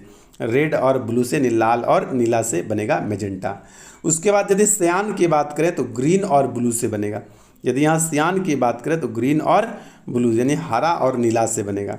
यदि इस दो बात को भी आप जानते हैं, टिल और मोम को नहीं भी जानते हो, तब भी आप 1 का 2 और 4 का 1 देखते हैं और उत्तर लेते हैं। देखिए 1 का 2 और 4 का 1, विकल्प बी यहाँ पर आपको सही दिखता मालूम पड़ेगा। ठीक है, 1 का 2 और डी का 1, 4 का 1, तो ये आपका विकल्प सही हो जाता है। तो उसके बाद बी का 3 और 3 का 4, बी का 3 और 3 का 4, इस तरह से। यानी टिल जो है नीला हरा सफ़ेद से बनता है और मूव जो है वह नीला लाल और सफ़ेद से बनता है। ठीक है, आइए चलते हैं क्वेश्चन नंबर 72 पर। गहरे समुद्र में डूबने वाली पनडुब्बी का नाम क्या है जो टाइटैनिक जहाज के पतावशेष की यात्रा के दौरान गए थे। तो टाइटन एक जहाज़ थी, जैसे कि जानते हैं दुनिया के अमीर लोग गए थे और सब के सब जो है कि अंदर में ही रह गए, बाहर नहीं आ सके। तो उनका पता लगाने के लिए जो गए थे वो खुद पता बन गए। चलिए आइए, किस जहाज से गए थे, टाइटन से गए थे। उसके बाद क्वेश्चन नंबर 73 है। सूची 1 को सूची 2 से मिलान कीजिए। सूची 1 को सूची 1 में क्या है कि फैशन, जूता, फैशन, सहायक सामग्री और उसके बारे में विवरण दिया हुआ है। ठीक है, तो ये अजीबोगरीब प्रश्न है। यहाँ पर इस टाइप का प्रश्न हम लोगों ने पहले तो नहीं देखने को मिलता था। तो यदि ये आपका वेरेंट की बात करें तो वेरेंट क्या है, ये एक प्रकार की टोपी है। वेरेंट क्या है, एक प्रकार की टोपी है। यदि बात करें कि क्या लिखा है, स्टिलेटोज, ये क्या है, तो ये एक प्रकार का महिलाओं का जूता जो है ना, इसी को बोलते हैं स्टिलेटोज। ठीक है, तो यदि 2 की बात करें तो फिर आगे चलते हैं। 1 3 2 4, 1 3 2 4, 1 3 2 4, विकल्प सी यानी सी का 2 अब हो जाएगा। सी का 2 यानी कि एविएटर्स यदि कहें तो एक प्रकार का धूप का चश्मा है।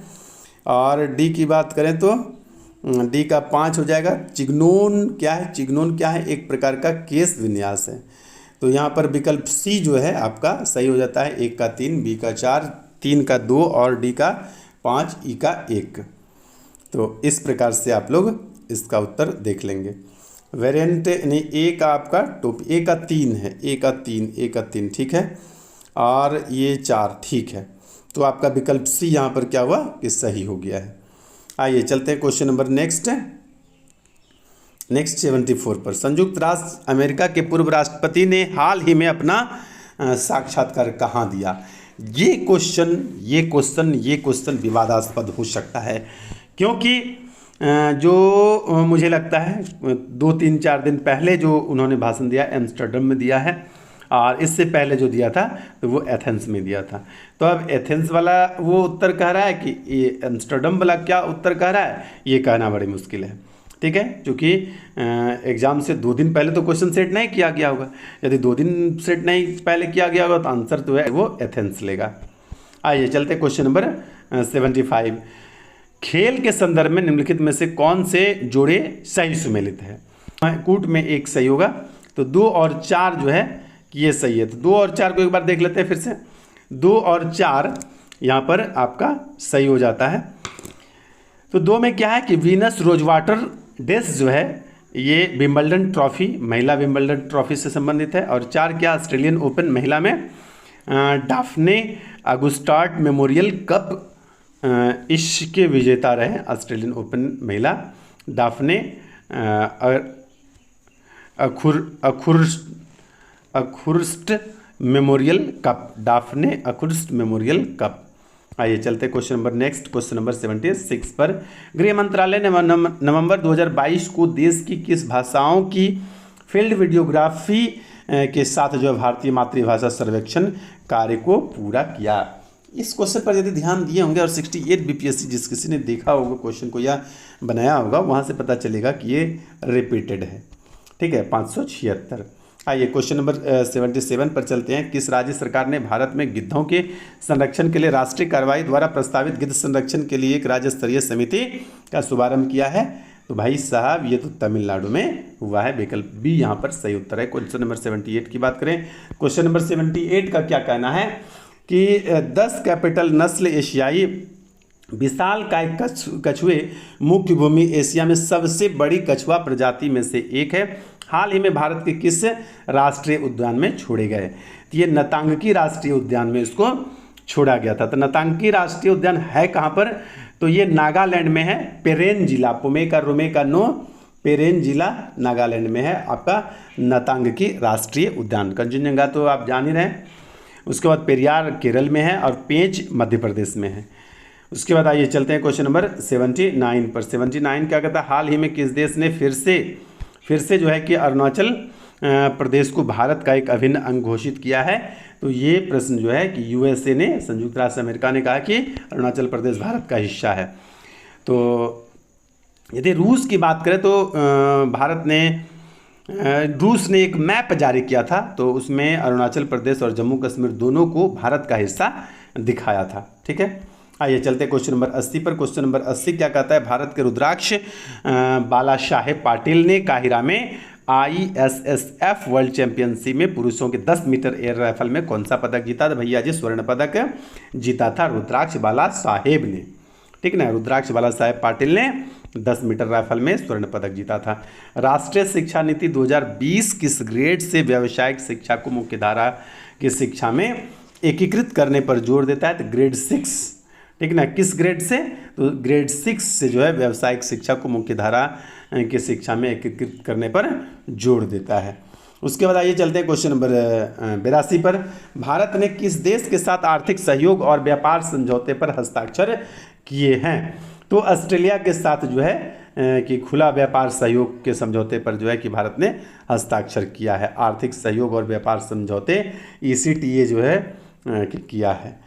अब है क्वेश्चन नंबर 83 क्या कहता है कि सहज भाषा अधिनियम निम्नलिखित में से किस देश द्वारा हाल ही में पारित किया गया था, जिसमें सरकारी अधिकारों को आधिकारिक दस्तावेजों और वेबसाइटों में सरल और आसानी से समझ में आने वाला अंग्रेजी भाषा का जो है कि उपयोग करने की आवश्यकता होती है। तो इसका सही जवाब हो जाएगा आपका न्यूजीलैंड। ठीक है, विकल्प डी न्यूजीलैंड। उसके बाद क्वेश्चन नंबर 84 है। 84 क्या कहता है, दुनिया के सबसे पहले परागकणों जिन्हें टिलियारडेम्बिड्स कहा जाता है। फिर से ध्यान से सुनिएगा, दुनिया के पहले पादप परागकणों जिन्हें क्या कहता है, टिलियारडेम्बिड्स कहा जाता है। तो ये जिसके नाम पर टिलियारडेम्बिड्स नाम रखा ना, उसी टिलियारडेम्बिड का जो है कि जीवाश्म मिला था। किस देश में मिला था, तो रूस में मिला था। ये लास्ट विकल्प में होगा, विकल्प डी में है। टिलियारडेम्बिड्स का जीवाश्म कहाँ पर मिला था, तो रूस में मिला था। और दुनिया में सबसे पहले पादप परागकण जो है कि उसको क्या कहा जाता है, तो टिलियर डैम्बिट्स कहा जाता है। इसी टिलियर डैम्बी के नाम पर उसका नाम रखा गया था। 85 नंबर क्वेश्चन देख लेते हैं क्या कहता है। 85 नंबर यहाँ पर है, कह रहा है कि सुर्खियाँ बटोरने वाली लिस्बन घोषणा जो है, लिस्बन जानते हैं कहाँ का शहर है, पुर्तगाल की राजधानी है लिस्बन। तो लिस्बन घोषणा मतलब लिस्बन डिक्लेरेशन जो है कि इकाई संरक्षण से संबंधित है। तो ये समुद्र संरक्षण, महासागर संरक्षण से संबंधित था लिस्बन डिक्लेरेशन, लिस्बन घोषणा। लिस्बन पुर्तगाल की राजधानी है। 86 नंबर क्वेश्चन कहता है कि प्रारंभिक वैदिक काल के दौरान कौन सा शहर प्राचीन मगध साम्राज्य की राजधानी के रूप में कार्य करता है। तो प्रारंभिक वैदिक काल के दौरान कौन सा शहर प्राचीन मगध की राजधानी, तो मगध की राजधानी राजगृह थी। यहाँ पर मैं एक बात और भी आप लोगों से रिक्वेस्ट के तौर पर बताना चाहूँगा कि शाही पाठशाला यूट्यूब चैनल जो आप अभी देख रहे हैं, इस पर मुख्य परीक्षा से रिलेटेड बहुत सारे मटेरियल प्रोवाइड कराए जाते हैं। स्टैटिक्स के प्रीवियस ईयर सभी ईयर के बने हुए हैं। शुरू के साल का जो 1-2 प्रश्न है उसको मैंने, यदि आप मैसेज में जाएंगे, खास करके हमें डिस्क्रिप्शन में जा करके मैसेज करने के लिए, तो उसमें पिन कर दिया है कि कहाँ पर क्या मिस्टेक्स हैं। तो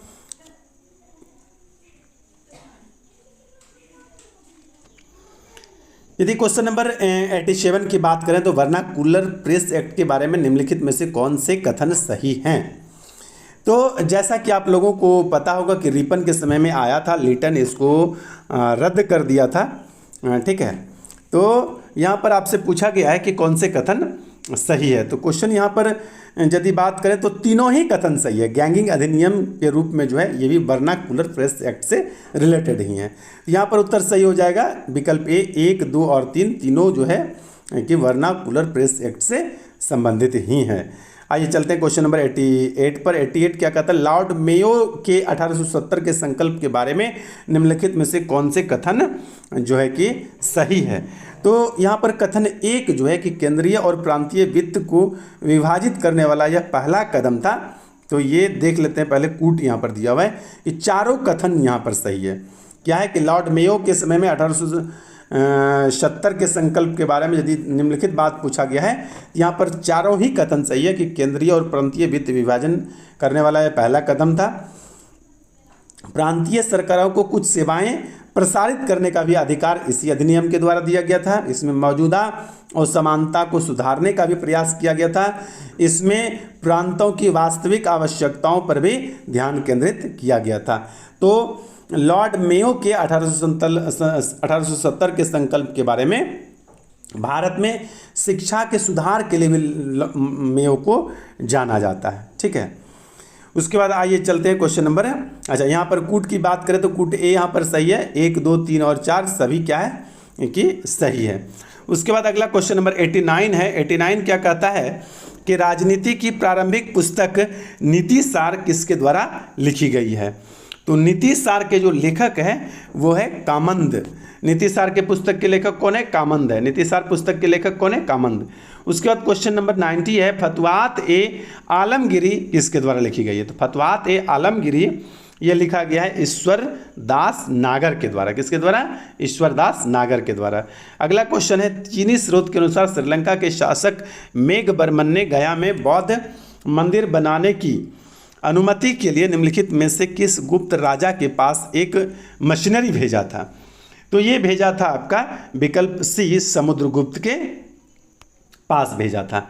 अगला क्वेश्चन 92 है, कब बिहार पहली बार ब्रिटिश शासित भारत के तहत बंगाल प्रेसिडेंसी से अलग हुआ था। तो यह प्रश्न बहुत ही ईजी है, 1912 में 22 मार्च 1912 को अलग हुआ था। उसके बाद क्वेश्चन नंबर 93 क्या कहता है, भारतीय कला में स्तूप, चैत्य और विहार का निर्माण जो है कि किस धर्म से संबंधित है। तो स्तूप, चैत्य, विहार बौद्ध धर्म से संबंधित है। अगला प्रश्न है, भारतीय हस्तशिल्प के संदर्भ में बिहार में सुजीनी क्या है। तो एक प्रकार का कढ़ाई का काम जो है जिसको सुजीनी कहा जाता है। आइए चलते हैं क्वेश्चन नंबर 95। बिहार से रिलेटेड मात्र 15 प्रश्न थे, आप सोच सकते हैं, जबकि पूछना कितना चाहिए था, 40 से 50 के बीच कुछ भी हो सकता था, ठीक है। और पूछा कितना है, मात्र 15। बिहार में विक्रमशिला विश्वविद्यालय से संबंधित निम्नलिखित कथनों में से निम्नलिखित कथनों पर विचार कीजिए। तो बिहार में विक्रमशिला विश्वविद्यालय से संबंधित यह बिहार के बांका जिला में स्थित है। तो ये बांका जिला में स्थित नहीं है। उसके बाद इसकी स्थापना पाल वंश के राजा गोपाल ने, इसकी स्थापना धर्मपाल ने किया है, ठीक ना। पाल वंश के राजा ही ने किया है लेकिन धर्मपाल ने किया है। बौद्ध धर्म के वज्रयान सखा फलाफुला, तो ये बात बिल्कुल सही है। और कह रहा है कि ये खगोल विज्ञान, तर्कशास्त्र, कानून, व्याकरण, दर्शन जैसे अन्य विषय पढ़ाते थे। ये यानी 2 विकल्प सही है और ये शुरू वाला दोनों गलत है। कौन से कथन गलत है? तो ये ही 1 और 2 गलत है, ठीक ना। यह भागलपुर जिला में स्थित है और इसकी स्थापना पाल वंश के राजा ने किया लेकिन गोपाल ने नहीं, धर्मपाल ने किया। ये दोनों गलत है, ये दोनों सही है। आइए चलते हैं क्वेश्चन नंबर 96 पर। 96 का कहना है निम्नलिखित कथनों पर विचार कीजिए। भारत में बाबर के आगमन का कारण क्या था? अच्छा, बाबर के आगमन क्या हुआ था, क्या क्या हुआ? तो बारूद तो भारत में पहले से ही था, बाबर आने से पहले। तो बाबर के आने से ना तोपों के प्रयोग की शुरुआत हुआ था। ये बात एकदम बिल्कुल भी सही है कि बाबर जब आया तब भारत में तोप का प्रयोग किया गया। और क्या हुआ कि क्षेत्र में वास्तु मेहराव गुंबद, ये पहले से था। उसके बाद प्रदेश में तैमूर, हाँ बाबर जो था वो तैमूर वंश का था, तो तैमूरिड राजवंश की स्थापना बाबर के आने के बाद हुआ और युद्ध तोप की शुरुआत भी बाबर के आने के बाद हुआ। तो ये 3-4 जो है विकल्प ये सही है, यानी विकल्प ए यहाँ पर जो है सही है। आइए क्वेश्चन नंबर 97 की बात कर लेते हैं। 97 का कहना है निम्नलिखित में से किस बादशाह को मुगल काल के दौरान काबुल मक्का यानी मक्का का द्वार कहा जाता था? तो किस बंदरगाह को कहा जाता था मक्का का द्वार? तो सूरत बंदरगाह जो है इसी को मक्का का द्वार या बाबुल मक्का कहा जाता था। सूरत के बंदरगाह, किस बंदरगाह को?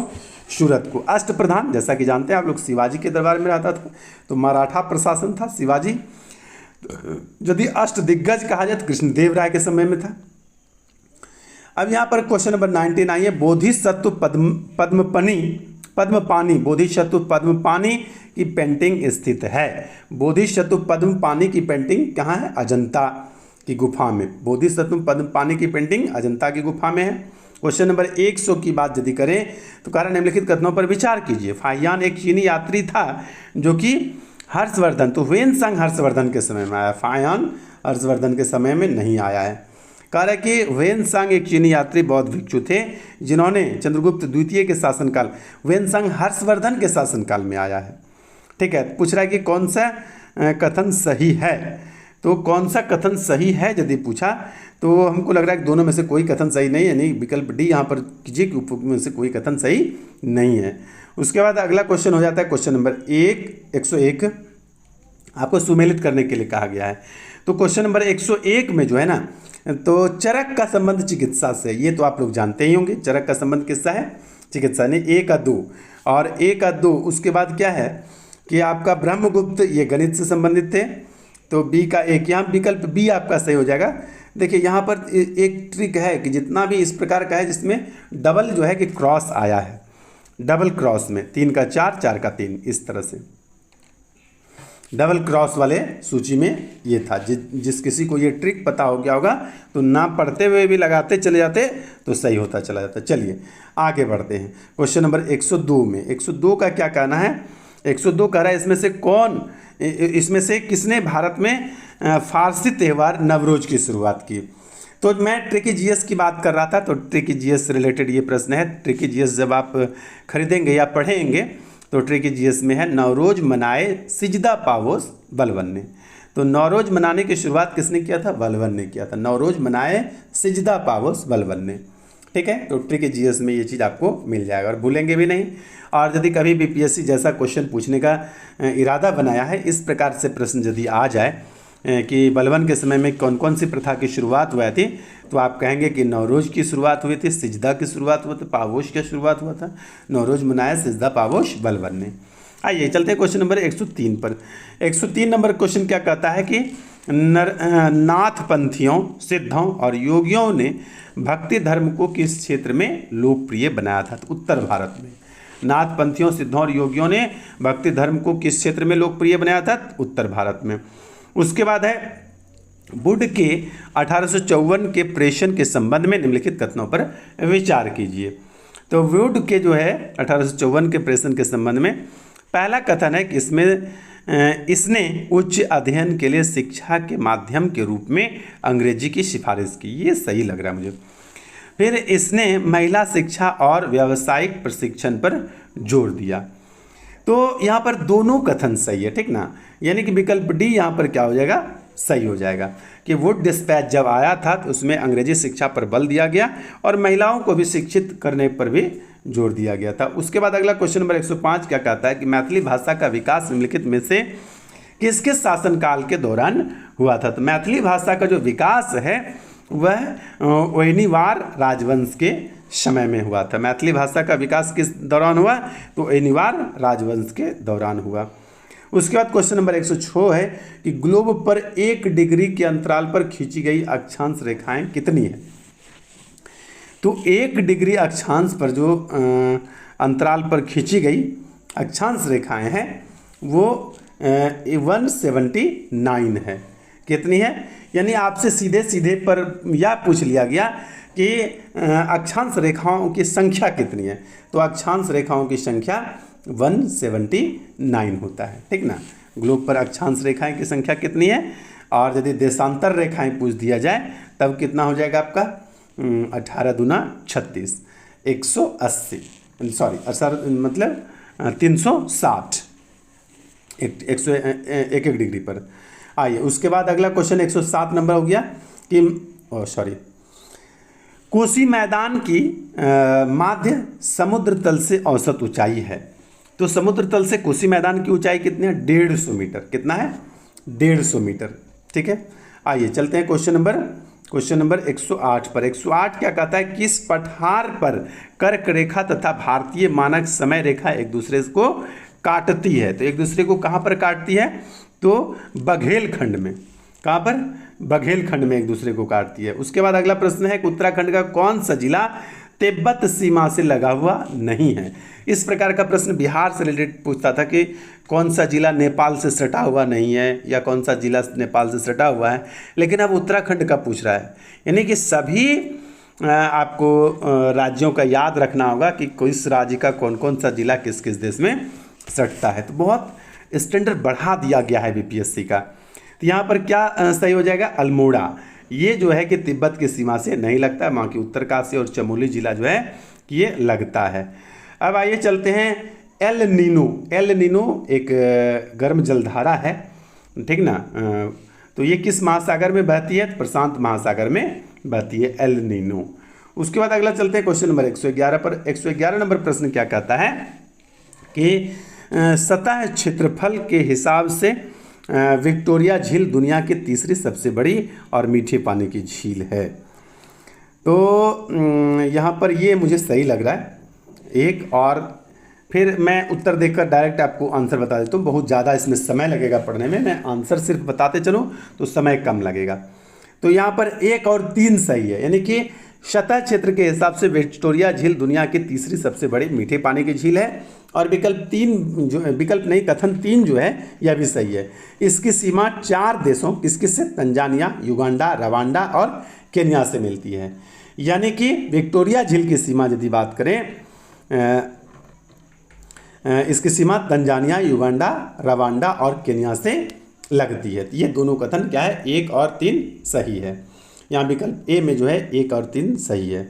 उसके बाद क्वेश्चन नंबर 112 की बात करते हैं। तो क्वेश्चन नंबर 112 में कह रहा है कि हीट वेव के संबंध में निम्न कथनों पर विचार कीजिए। यदि किसी मैदानी इलाके का अधिकतम तापमान कम से कम 30 डिग्री या इससे अधिक तक पहुंच जाता है तो उसे नहीं, हीट वेव का मतलब कम से कम 44 डिग्री पार करना चाहिए, ठीक है। 43-44 डिग्री जब पार करेगा, 30 डिग्री को हीट वेव नहीं कहते। यदि किसी पहाड़ी इलाके में अधिकतम तापमान कम से कम 40 डिग्री या इससे अधिक हो तब नहीं, पहाड़ी इलाका में और अधिक तापमान हो तब उसको हीट वेव करेंगे, 40 को नहीं, ठीक है। तो हमको लगता है कि यहाँ पर दोनों ही कथन गलत है, यानी ना तो 1 और ना ही 2, कोई भी कथन सही नहीं है। 113 पर चलते हैं। 113 नंबर क्या क्वेश्चन कहता है, दोनों सूची को मिलान करना है, खोजकर्ता दिया हुआ है और जन्म स्थान दिया है।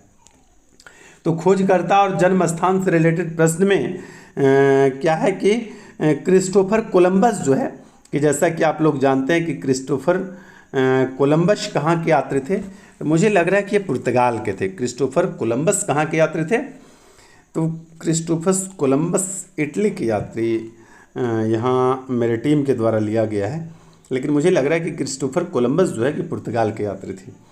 अच्छा, उसके बाद मैं मिलान कर लेता हूँ एक बार। 113 में 1 का 3, यानी क्रिस्टोफर कोलंबस इटली के यात्री थे, और बी जैक्स कार्टियर जो है ये फ्रांस के यात्री थे, और सी जो है कि सर फ्रांसिस ड्रेक ये पुर्तगाल के यात्री थे, और फर्डिनेंड मैगलन जो है ये पुर्तगाल के यात्री थे। तो हाँ, तो ये आपका विकल्प बी यहाँ पर सही मान लिया जाए कि क्रिस्टोफर कोलंबस इटली यात्री थे, और विकल्प बी जो है ये जैक्स कार्टियर ये फ्रांस के यात्री थे, और फर्डिनेंड मैगलन जो है यह पुर्तगाल के यात्री थे, और सर फ्रांसिस ड्रेक जो है ये कहाँ के, यूनाइटेड किंगडम के यात्री थे। तो इस प्रकार से विकल्प भी यहाँ पर सही है, इसी को सही मानना है। उसके बाद आइए क्वेश्चन नंबर 114 चलते हैं। 114 नंबर क्या कहता है, यूएई का जो है कि रियासती राज्य है, यूएई का जो रियासती राज्य है वो है आपका Abu Dhabi, Dubai, Sharjah, Ajman, Umm al Quwain और फुजैराह और रास अल खैमा, ये सब क्या है, यूएई का रियासती शहर है। 115 की यदि बात करें तो 115 में स्वर्णरेखा नदी जो है, स्वर्णरेखा नदी किस गांव से, मतलब कि किस गांव के पास से निकलती है।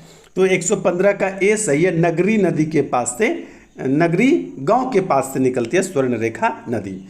स्वर्णरेखा नदी किस गांव के पास से निकलती है, तो नगरी गांव के पास से। देखिए ये कोई प्रश्न नहीं हुआ। अब कितना शहर हम लोग पढ़ते थे कि किस नदी के किनारे कौन सा शहर, और कितने गांव से निकलती है नदियां, इसका गिनती है, किस किस नदी को क्या पढ़ा जाए। तो ये प्रश्न मुझे बड़ी अजीबोगरीब लग रहा था देख के।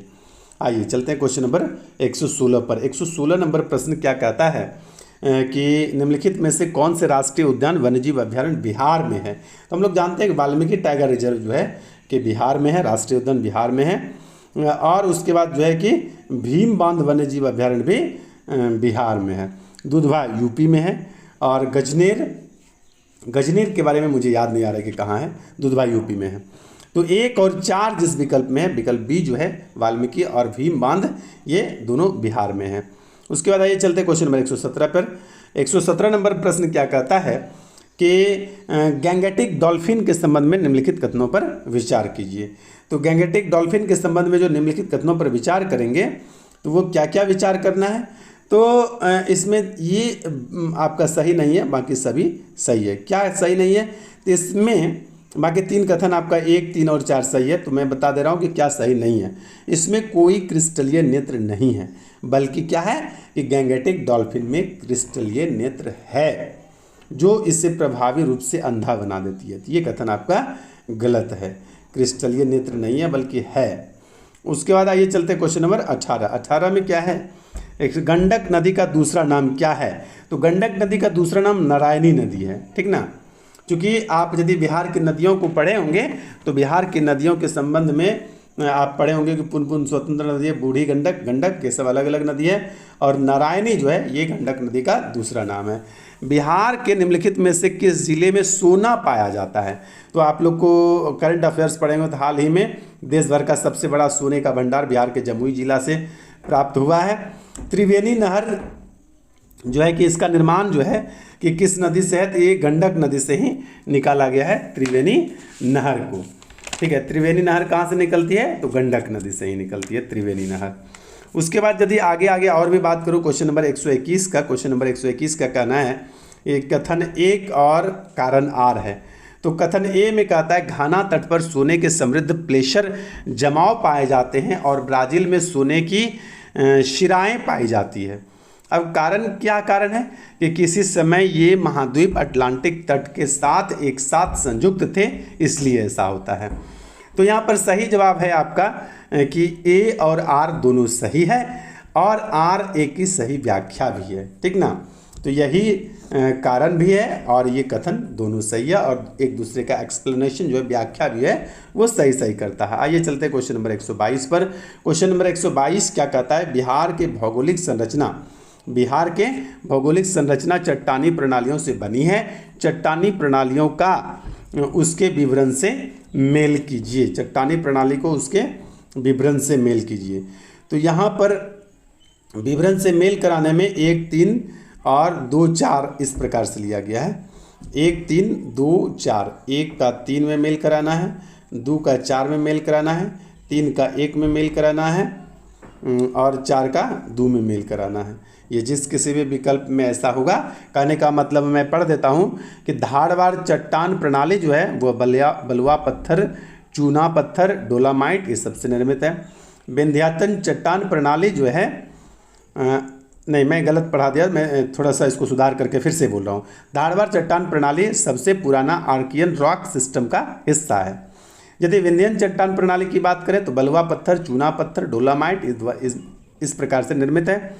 जरी क्वेंटरवरी की बात करें चट्टान प्रणाली की, यह हिमालयी और प्रायद्वीपीय नदियों द्वारा मिट्टी आदि के तीव्र जमाव से निर्मित है। और तृतीयक चट्टान प्रणाली की बात करें तो पश्चिमी चंपारण जिले में पाई जा सकती है।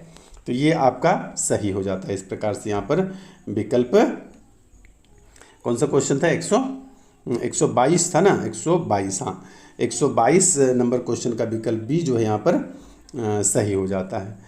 आइए चलते हैं क्वेश्चन नंबर 123 पर। क्वेश्चन नंबर 123 क्या कहता है, निम्नलिखित में से कौन सा समुद्री जैव विविधता के दृष्टिकोण से दुनिया का सबसे समृद्ध क्षेत्र है, जिसमें ज्वार नदमुख, समुद्र तट और निकट तटीय पर्यावरण के जंगल, समुद्री घास, प्रवाल भित्तियाँ और नमक दलदल और मैंग्रोव के जो है के साथ 21 द्वीप शामिल है। तो यहाँ पर है मन्नार की खाड़ी बायोस्फीयर रिजर्व जो है कि इन सब बातों से समृद्ध है। आइए चलते हैं क्वेश्चन नंबर 124। अच्छा 124 पार कर दिया हम लोगों ने। 124 नंबर यहाँ है, 90 डिग्री पूर्वी देशांतर पर स्थित थिम्पू जो भूटान का स्थानीय समय निर्धारित कीजिए। ग्रीनविच में दोपहर 12 बजेगा तो यहाँ कितना हो जाएगा। यदि ग्रीनविच में 12 बजेगा तो भारत का मध्याह्न समय जो है 82.5 डिग्री, वहाँ पर 5.5 घंटा आगे है। अब यहाँ से यदि इस तरह से भी कोरिलेट करके आप निकालना चाहें तो पता चलेगा कि ये 7 गलत टिक लग गया है, 6 बजेगा, ठीक ना। कितना बजेगा, शाम के 6 बजेगा। दोपहर के 12 यदि ग्रीनविच में बज रहा है तो यहाँ पर शाम का 6 हो जाएगा। क्वेश्चन नंबर 125 की यदि बात करें तो निम्नलिखित में से कौन सा कथन सही है। तो कौन सा कथन सही है, तो अभ्रक जो है कोडरमा में पाया जाता है, ये कथन सही है। कौन सा कथन सही है, तो अभ्रक कोडरमा में पाया जाता है। आइए क्वेश्चन नंबर 126 पर चलते हैं। क्वेश्चन नंबर 126 का क्या कहना है। क्वेश्चन नंबर 126 का कहना है सूची 1 को सूची 2 से सूचीबद्ध करना है, जिसमें एक में राजनीतिक दल दिया हुआ है और दूसरे में स्थापना का वर्ष दिया हुआ है। तो राजनीतिक दल और स्थापना का वर्ष यदि बात करें तो भारतीय कम्युनिस्ट पार्टी जो है ये 1964 में आया है। और यदि बी की बात करें तो भारतीय कम्युनिस्ट पार्टी जो है ये मार्क्सवादी कम्युनिस्ट पार्टी है और ये सीधा कम्युनिस्ट पार्टी है, तो ये 1925 में आया है। और बहुजन समाज पार्टी की बात करें तो 1998 में ये बहुजन समाज पार्टी की बात करें तो ये मैं एक बार चेक कर लेता हूँ, 1 मिनट मुझे समय दीजिए। ये 123 नंबर क्वेश्चन था, नहीं 126 नंबर क्वेश्चन था और 126 नंबर के लिए बी विकल्प बी यहाँ पर सही है, यानी 1 का 1 ये सही है और 2 का 3 और फिर सी का 4 और डी का 2 ये सही है। तो इस प्रकार से जो भी विकल्प है आपका उसको सही मान लिया जाए। और उसके बाद हम लोग चलते हैं क्वेश्चन नंबर 127 पर। किन अनुच्छेद के अंतर्गत अध्ययन सदन के किसी सदस्य को उनकी मातृभाषा में बोलने की इजाज़त देता है। तो कौन इजाज़त दे सकता है, तो अनुच्छेद 120(1) जो है कि अध्यक्ष सदन के किसी सदस्य को उनकी मातृभाषा में बोलने की इजाज़त देता है। क्वेश्चन नंबर 128 की बात करें तो कॉलेजियम प्रणाली के बारे में निम्नलिखित कथनों पर विचार कीजिए। तो कॉलेजियम प्रणाली में यदि निम्नलिखित कथनों पर विचार करें तो 1 और 3 यहाँ पर सही बताया गया है। तो 1 में पढ़ लेता हूँ मैं, क्या है, सुप्रीम कोर्ट कॉलेजियम का एक 5 सदस्यीय निकाय है जिसकी अध्यक्षता भारत के मौजूदा मुख्य न्यायाधीश CJI यानी सुप्रीम जस्टिस ऑफ इंडिया करते हैं। और उस समय इसमें न्यायालय में कार्यरत 4 अन्य वरिष्ठतम न्यायाधीश शामिल होते हैं। और 3 क्या है, 3 है आपका उच्चतम न्यायालय और उच्च न्यायालयों के न्यायाधीशों की नियुक्ति कॉलेजियम प्रणाली के माध्यम से ही की जाती है। तो ये दोनों बात सही है, यानी कि 1 और 3 यहाँ पर विकल्प ए जो है बिल्कुल सही है। उसके बाद अगला क्वेश्चन नंबर 29 है, कह रहा है कि भारतीय संविधान के 42वें संविधान संशोधन निम्नलिखित कथनों पर विचार कीजिए। तो इसमें विचार क्या करना है, 42वें संविधान संशोधन के द्वारा समाजवादी, धर्मनिरपेक्ष और अखंडता शब्द को जोड़ा गया, ये बात सही है।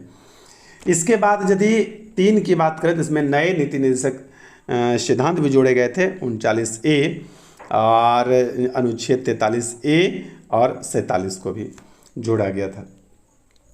उसके बाद मैं आप कूट देख लेता हूं, तो 2 और 3 मौलिक कर्तव्य जोड़े गए। कह रहा है कि इसमें कौन गलत है, तो 2 और 3 को गलत ठहराया गया है, यानी इसमें से कोई एक अनुच्छेद जैसे 47 है या कोई एक नहीं जोड़ा गया होगा, ठीक ना। 43A जोड़ा गया था, ये मुझे याद आ रहा है। इससे नए निदेशक जोड़े गए, ये हटा दीजिए। और इसमें 8 मौलिक कर्तव्य नहीं बल्कि 10 मौलिक कर्तव्य जोड़े गए थे, ठीक है। मौलिक कर्तव्य रूट से लिया गया है। यहाँ पर पूछा था कौन सा गलत है, कथन 2 और 3 जो है ये गलत है। आइए चलते हैं क्वेश्चन नंबर 130 पर। और 20 क्वेश्चन है, मैं जल्दी जल्दी कर लेता हूँ, बहुत बड़ा बड़ा प्रश्न भी है, सिर्फ उत्तर में बोलूँगा।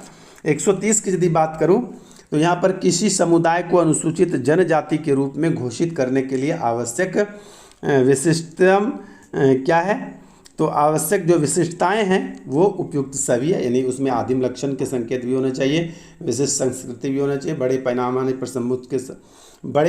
पर समुदाय के साथ संपर्क में शर्म है, पिछड़ापन एवं भौगोलिक अलगाव भी उसमें होना चाहिए। ये सारा जो है कि आवश्यक विशिष्टताएं हैं अनुसूचित जनजाति का। 131 पर बात करें तो 131 क्या कहता है कि भारतीय संविधान में मौलिक अधिकारों के विचार के संबंध में किस देश से लिया गया, तो अधिकार अमेरिका से लिए हैं, संयुक्त राज्य अमेरिका से लिए हैं। भारतीय संविधान के अनुच्छेद द्वारा अस्पृश्यता का अनुच्छेद 17 में छुआछूत को समाप्त कर दिया गया, 18 में अधिकारी अच्छा यदि एक बार मैं फिर से आपको याद दिला दूं कि ये यदि आप हमारे ट्रिकी जीएस सक्सेस मंत्रा ट्रिकी जीएस से पढ़ते हैं तो ये कभी भी आपको गलत नहीं होगा। मौलिक अधिकार के बारे में बहुत सुंदर चीज़ दिया गया है, कितने प्रकार के मौलिक अधिकार है, किस किस, जैसे यहाँ पर यदि अनुच्छेद 14 से लेकर के 18 तक बात करें तो समता के या समानता की बात कही गई है। तो विधि, इसका ट्रिक इस प्रकार से, विधि जाति सब एक समान, छूत अछूत उपाधि अंत। अब इसको समझेंगे, विधि का मतलब होता है कानून। तो समता की बात हो रही है, सभी प्रकार के समता, विधि मतलब विधि के समक्ष समता की बात हो गई, अनुच्छेद 14। 15 में विधि जाति, सभी जाति को एक समान की बात है, सभी जाति को, किसी को ऊंचा किसी को नीचा नहीं समझेगा कानून। तो विधि जाति सब एक समान। तो 16 में क्या है, सबको एक समान अवसर दिया जाएगा। छूत अछूत 17 में, उपाधि अंत 18 में। तो ये ट्रिकी जीएस जब आप ले लेंगे तो यहाँ पर आपको मदद कर देगा। तो ट्रिकी जीएस रखना चाहिए, बहुत अच्छी पुस्तक है, और जो आपको अच्छा ट्रिक लगे उसको अच्छे से याद कर लीजिए, बहुत मददगार बुक होगा। पीसीएस लेवल तक के लिए कम ही सही, लेकिन पीसीएस में भी मददगार है, और अन्य प्रतियोगिता परीक्षाओं के लिए तो वह धुरंधर, माहिर और उम्दा बुक है, जरूर लीजिएगा। आइए चलते हैं क्वेश्चन नंबर, यहाँ पर डी अनुच्छेद 17 जो हो गया। आइए क्वेश्चन नंबर 33 पर चलते हैं, 133। उच्च न्यायालय में न्यायाधीशों की संख्या निर्धारित करने का अधिकार निम्नलिखित में से किसके पास है, तो उच्च न्यायालय में न्यायाधीशों की जो है कि संख्या निर्धारित करने का अधिकार राष्ट्रपति के पास होता है, कि कितना न्यायालय होगा इसका अधिकार राष्ट्रपति के पास है। उसके बाद क्वेश्चन नंबर 34 है, 134, 5वीं अनुसूची किस विशिष्ट समूह के लोगों के शासन और हितों की सुरक्षा से संबंधित है, तो ये आपका जो है अनुसूचित जनजाति के शासन और उसके हितों की सुरक्षा से संबंधित है। उसके बाद आपका जो है 135 की बात करें तो 135 कहता है भारतीय सर्वोच्च न्यायालय ने किन मुकदमे या मुकदमों में सर्वप्रथम संविधान के मूल ढांचे का जो है सिद्धांत दिया था, तो ये केशवानंद भारती बनाम केरल राज्य था। तो इसी में सर्वप्रथम संविधान के मूल ढांचे का सिद्धांत दिया था, ठीक ना, केशवानंद भारती बनाम केरल राज्यवाद एक था, केश था। उसके बाद क्वेश्चन नंबर 136 की बात होती है, तो 136 का कहना आर्थिक सर्वेक्षण 2023 के अनुसार निम्नलिखित में से कौन सा या कौन से कथन भारत में प्रत्यक्ष विदेशी निवेश की प्रवृत्ति का वर्णन करता या करते हैं, ठीक है। तो यहाँ पर आपका जो है 136 का विकल्प सी सही है, और विकल्प सी का मतलब है कि 2 और 4 जो है कि सही उत्तर है। तो 2 और मैं 4 ही सिर्फ पढ़ूंगा। महामारी से पहले के स्तर की तुलना में इसमें वृद्धि हुई है। और दूसरा क्या है, कमज़ोर वैश्विक आर्थिक स्थिति के कारण इसमें कमी आई है। तो ये 2 बातें यहाँ पर सही है। उसके बाद क्वेश्चन नंबर 137 की बात करी जाए, बिहार के गया जिला की वर्तमान जनसंख्या कितनी है। तो बिहार के गया जिले की वर्तमान जनसंख्या 5,98,000 है। उसके बाद क्वेश्चन नंबर 38 की बात करें तो यहाँ पर केंद्र सरकार के गैर योजना व्यय के बारे में निम्नलिखित कथनों का निम्नलिखित कौन सा कथन सही है। तो यहाँ पर कथन जो है कि बी जो है सही है। व्यय जो है ब्याज भुगतान पर होता है। व्यय ब्याज भुगतान पर होता है। व्यय किस पर होगा, ब्याज भुगतान पर। क्वेश्चन नंबर 139 क्या कहता है, वैश्वीकरण और भारत पर इसके प्रभाव के बारे में निम्नलिखित में से कौन सा सत्य नहीं है। वैश्वीकरण और भारत पर इसके प्रभाव के बारे में निम्नलिखित में से कौन सा सत्य नहीं है।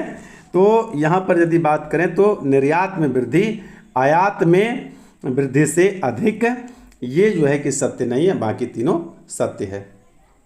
ठीक है, तो वैश्वीकरण में निर्यात में वृद्धि और आयात में वृद्धि से अधिक है। कहने का मतलब निर्यात में वृद्धि आयात में वृद्धि से अधिक है, यही बात सत्य नहीं है, बाकी सभी क्या है, सत्य है। आइए चलते हैं क्वेश्चन नंबर 140 पर।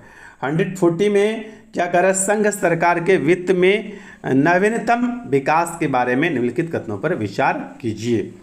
तो क्या विचार करना है, इसमें विकल्प बी सही है। क्या विकल्प बी में दिया हुआ है, तो केवल एक कथन जो है कि ये सही है कि महामारी वित्तीय वर्ष 2021 के दौरान संघ सरकार का राजकोषीय घाटा सकल घरेलू उत्पाद के 9.2% तक पहुंच गया था। ठीक है, अब आइए चलते हैं क्वेश्चन नंबर 41 पर 141 पर।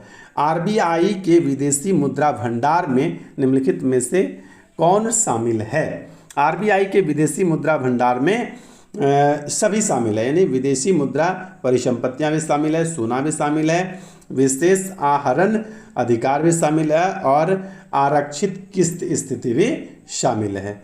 उसके बाद आइए चलते हैं क्वेश्चन नंबर 142 पर। उत्पत्ति के नियम के बारे में निम्नलिखित कथनों पर विचार कीजिए। तो उत्पत्ति के नियम के बारे में जो है कि निम्नलिखित कथनों पर विचार कीजिए। तो ये जितने भी कथन है सभी सही है। कहने का मतलब उत्पत्ति के नियम किसी उत्पाद के राष्ट्रीय स्रोत को निर्धारित करने के लिए आवश्यक मानदंड है। उत्पत्ति के नियम कस्टम एजेंसियों को यह जानने में मदद करते हैं कि किसी दिए गए उत्पाद पर कौन से नियम और कौन से जो शुल्क लागू होते हैं। तीसरा भी सही है, ये भी सही था।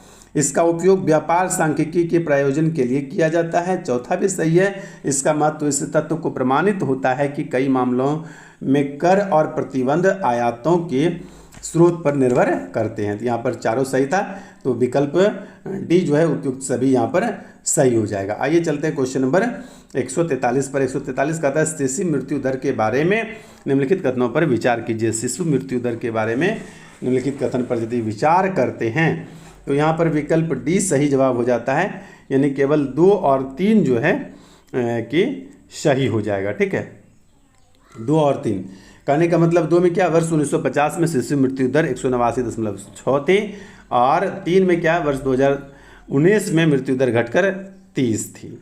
तो ये दोनों कथन सही है, बाकी दोनों कथन सही नहीं है। 143 का क्या उत्तर हो जाएगा, 2 और 3, यानी कि यहाँ पर विकल्प डी जो है बिल्कुल सही जवाब हो जाता है। आइए चलते हैं क्वेश्चन नंबर 144 पर। 144 क्या कहता है कि एक अवधारणा के रूप में मानव पूंजी निर्माण की बेहतर व्याख्या एक प्रक्रिया के संदर्भ में की जाती है जो सक्षम बनाती है। क्या सक्षम बनाती है, तो इसमें केवल 4 सही है कि देश के लोगों के ज्ञान कौशल स्तरों और क्षमताओं में वृद्धि करने को जो है सक्षम बनाती है। आइए चलते हैं क्वेश्चन नंबर 145 पर। 145 कहता है कि दिवाला और शोधन अक्षमता के संबंध में निम्नलिखित कथनों पर विचार कीजिए। दिवाला और शोधन अक्षमता के संबंध में निम्नलिखित कथनों पर विचार कीजिए का मतलब क्या से है कि यहाँ पर आपका केवल 4 सही है। 145 का केवल 4 विकल्प सही है। कहने का मतलब है कि भारतीय दिवाला और शोधन अक्षमता बोर्ड दिवाला और शोधन अक्षमता कार्यवाही की देखरेख के लिए जिम्मेदार नियामक निकाय है। तो ये याद रखना है आपको, चूँकि बहुत बड़ा क्वेश्चन है, टाइम भी काफ़ी ज़्यादा हो रहा है इसलिए मैं शॉर्टकट खींच रहा हूँ। औद्योगिक नीति संकल्पना किस वर्ष अपनाया गया था, तो औद्योगिक नीति संकल्पना जो है कि 1956 में द्वितीय पंचवर्षीय योजना के दौरान अपनाया गया था, जब हेराल्ड डोमल ने इसका मॉडल तैयार किया था।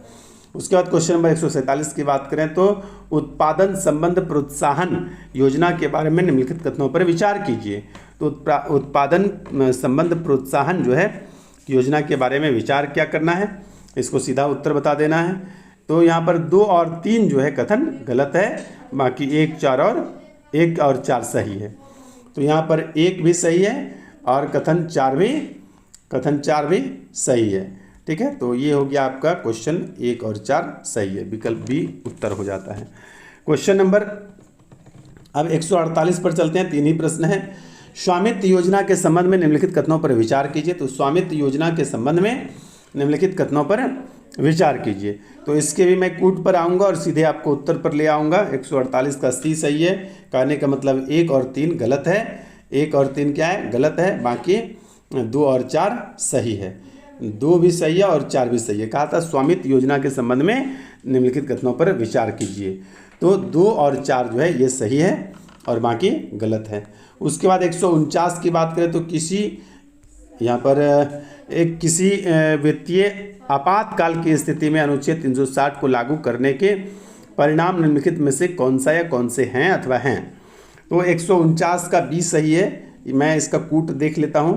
तो यहाँ पर दिया हुआ है बी सही है, यानी कि 1, 3 और 4 जो है कि सही उत्तर है, बाकी 3 जो है यहाँ पर सिर्फ गलत है। ये जो तीसरा है मैं एक बार फिर से देख लेता हूँ, 1, 3 और 4, यानी दूसरा जो है यहाँ पर सिर्फ गलत है। ये दूसरा जो है यहाँ पर गलत है। 360 लागू करने का जो है परिणाम नहीं है, बाकी सब कोई है। और आज के अंतिम जो प्रश्न है उसका उत्तर सी सही है, यानी कि 2 और 3 जो है वो सही उत्तर है। तो प्रश्न क्या था वो देख लेता हूँ। निम्नलिखित में से कौन से कारक संभावित रूप से भारतीय अर्थव्यवस्था में मुद्रास्फीति जनित जो है कि मंदी में योगदान करते हैं। तो कौन कौन योगदान करते हैं? योगदान करते हैं आपका 2 और 3 यहाँ पर सही है। योगदान कौन कौन करता है? तो औद्योगिक उत्पादन में गिरावट और आर्थिक विकास में सुस्ती, और तीसरा है कुल मांग और उपभोक्ता खर्च में कमी। ये दोनों जो है योगदान करते हैं। तो बीपीएससी के क्वेश्चन को हम लोग 150 क्वेश्चन को देखे हैं। यहाँ पर जितने भी उत्तर मैंने आप लोगों को बताया सभी के सभी उत्तर एक्यूरेट आंसर लिए गए हैं। यदि एक आध आंसर कहीं पर कोई मिस्टेक हो और आपको सही उत्तर पता हो तो व्याख्या सहित आप जो है कि हमें कमेंट जरूर करें। यदि आपका उत्तर निश्चित रूप से सही माना जाएगा, मैं एक बार चेक कर लूँगा, तो आपके उत्तर को पिन कर दिया जाएगा। बने रहिए शाही पाठशाला के साथ। आज के लिए इतना ही, धन्यवाद।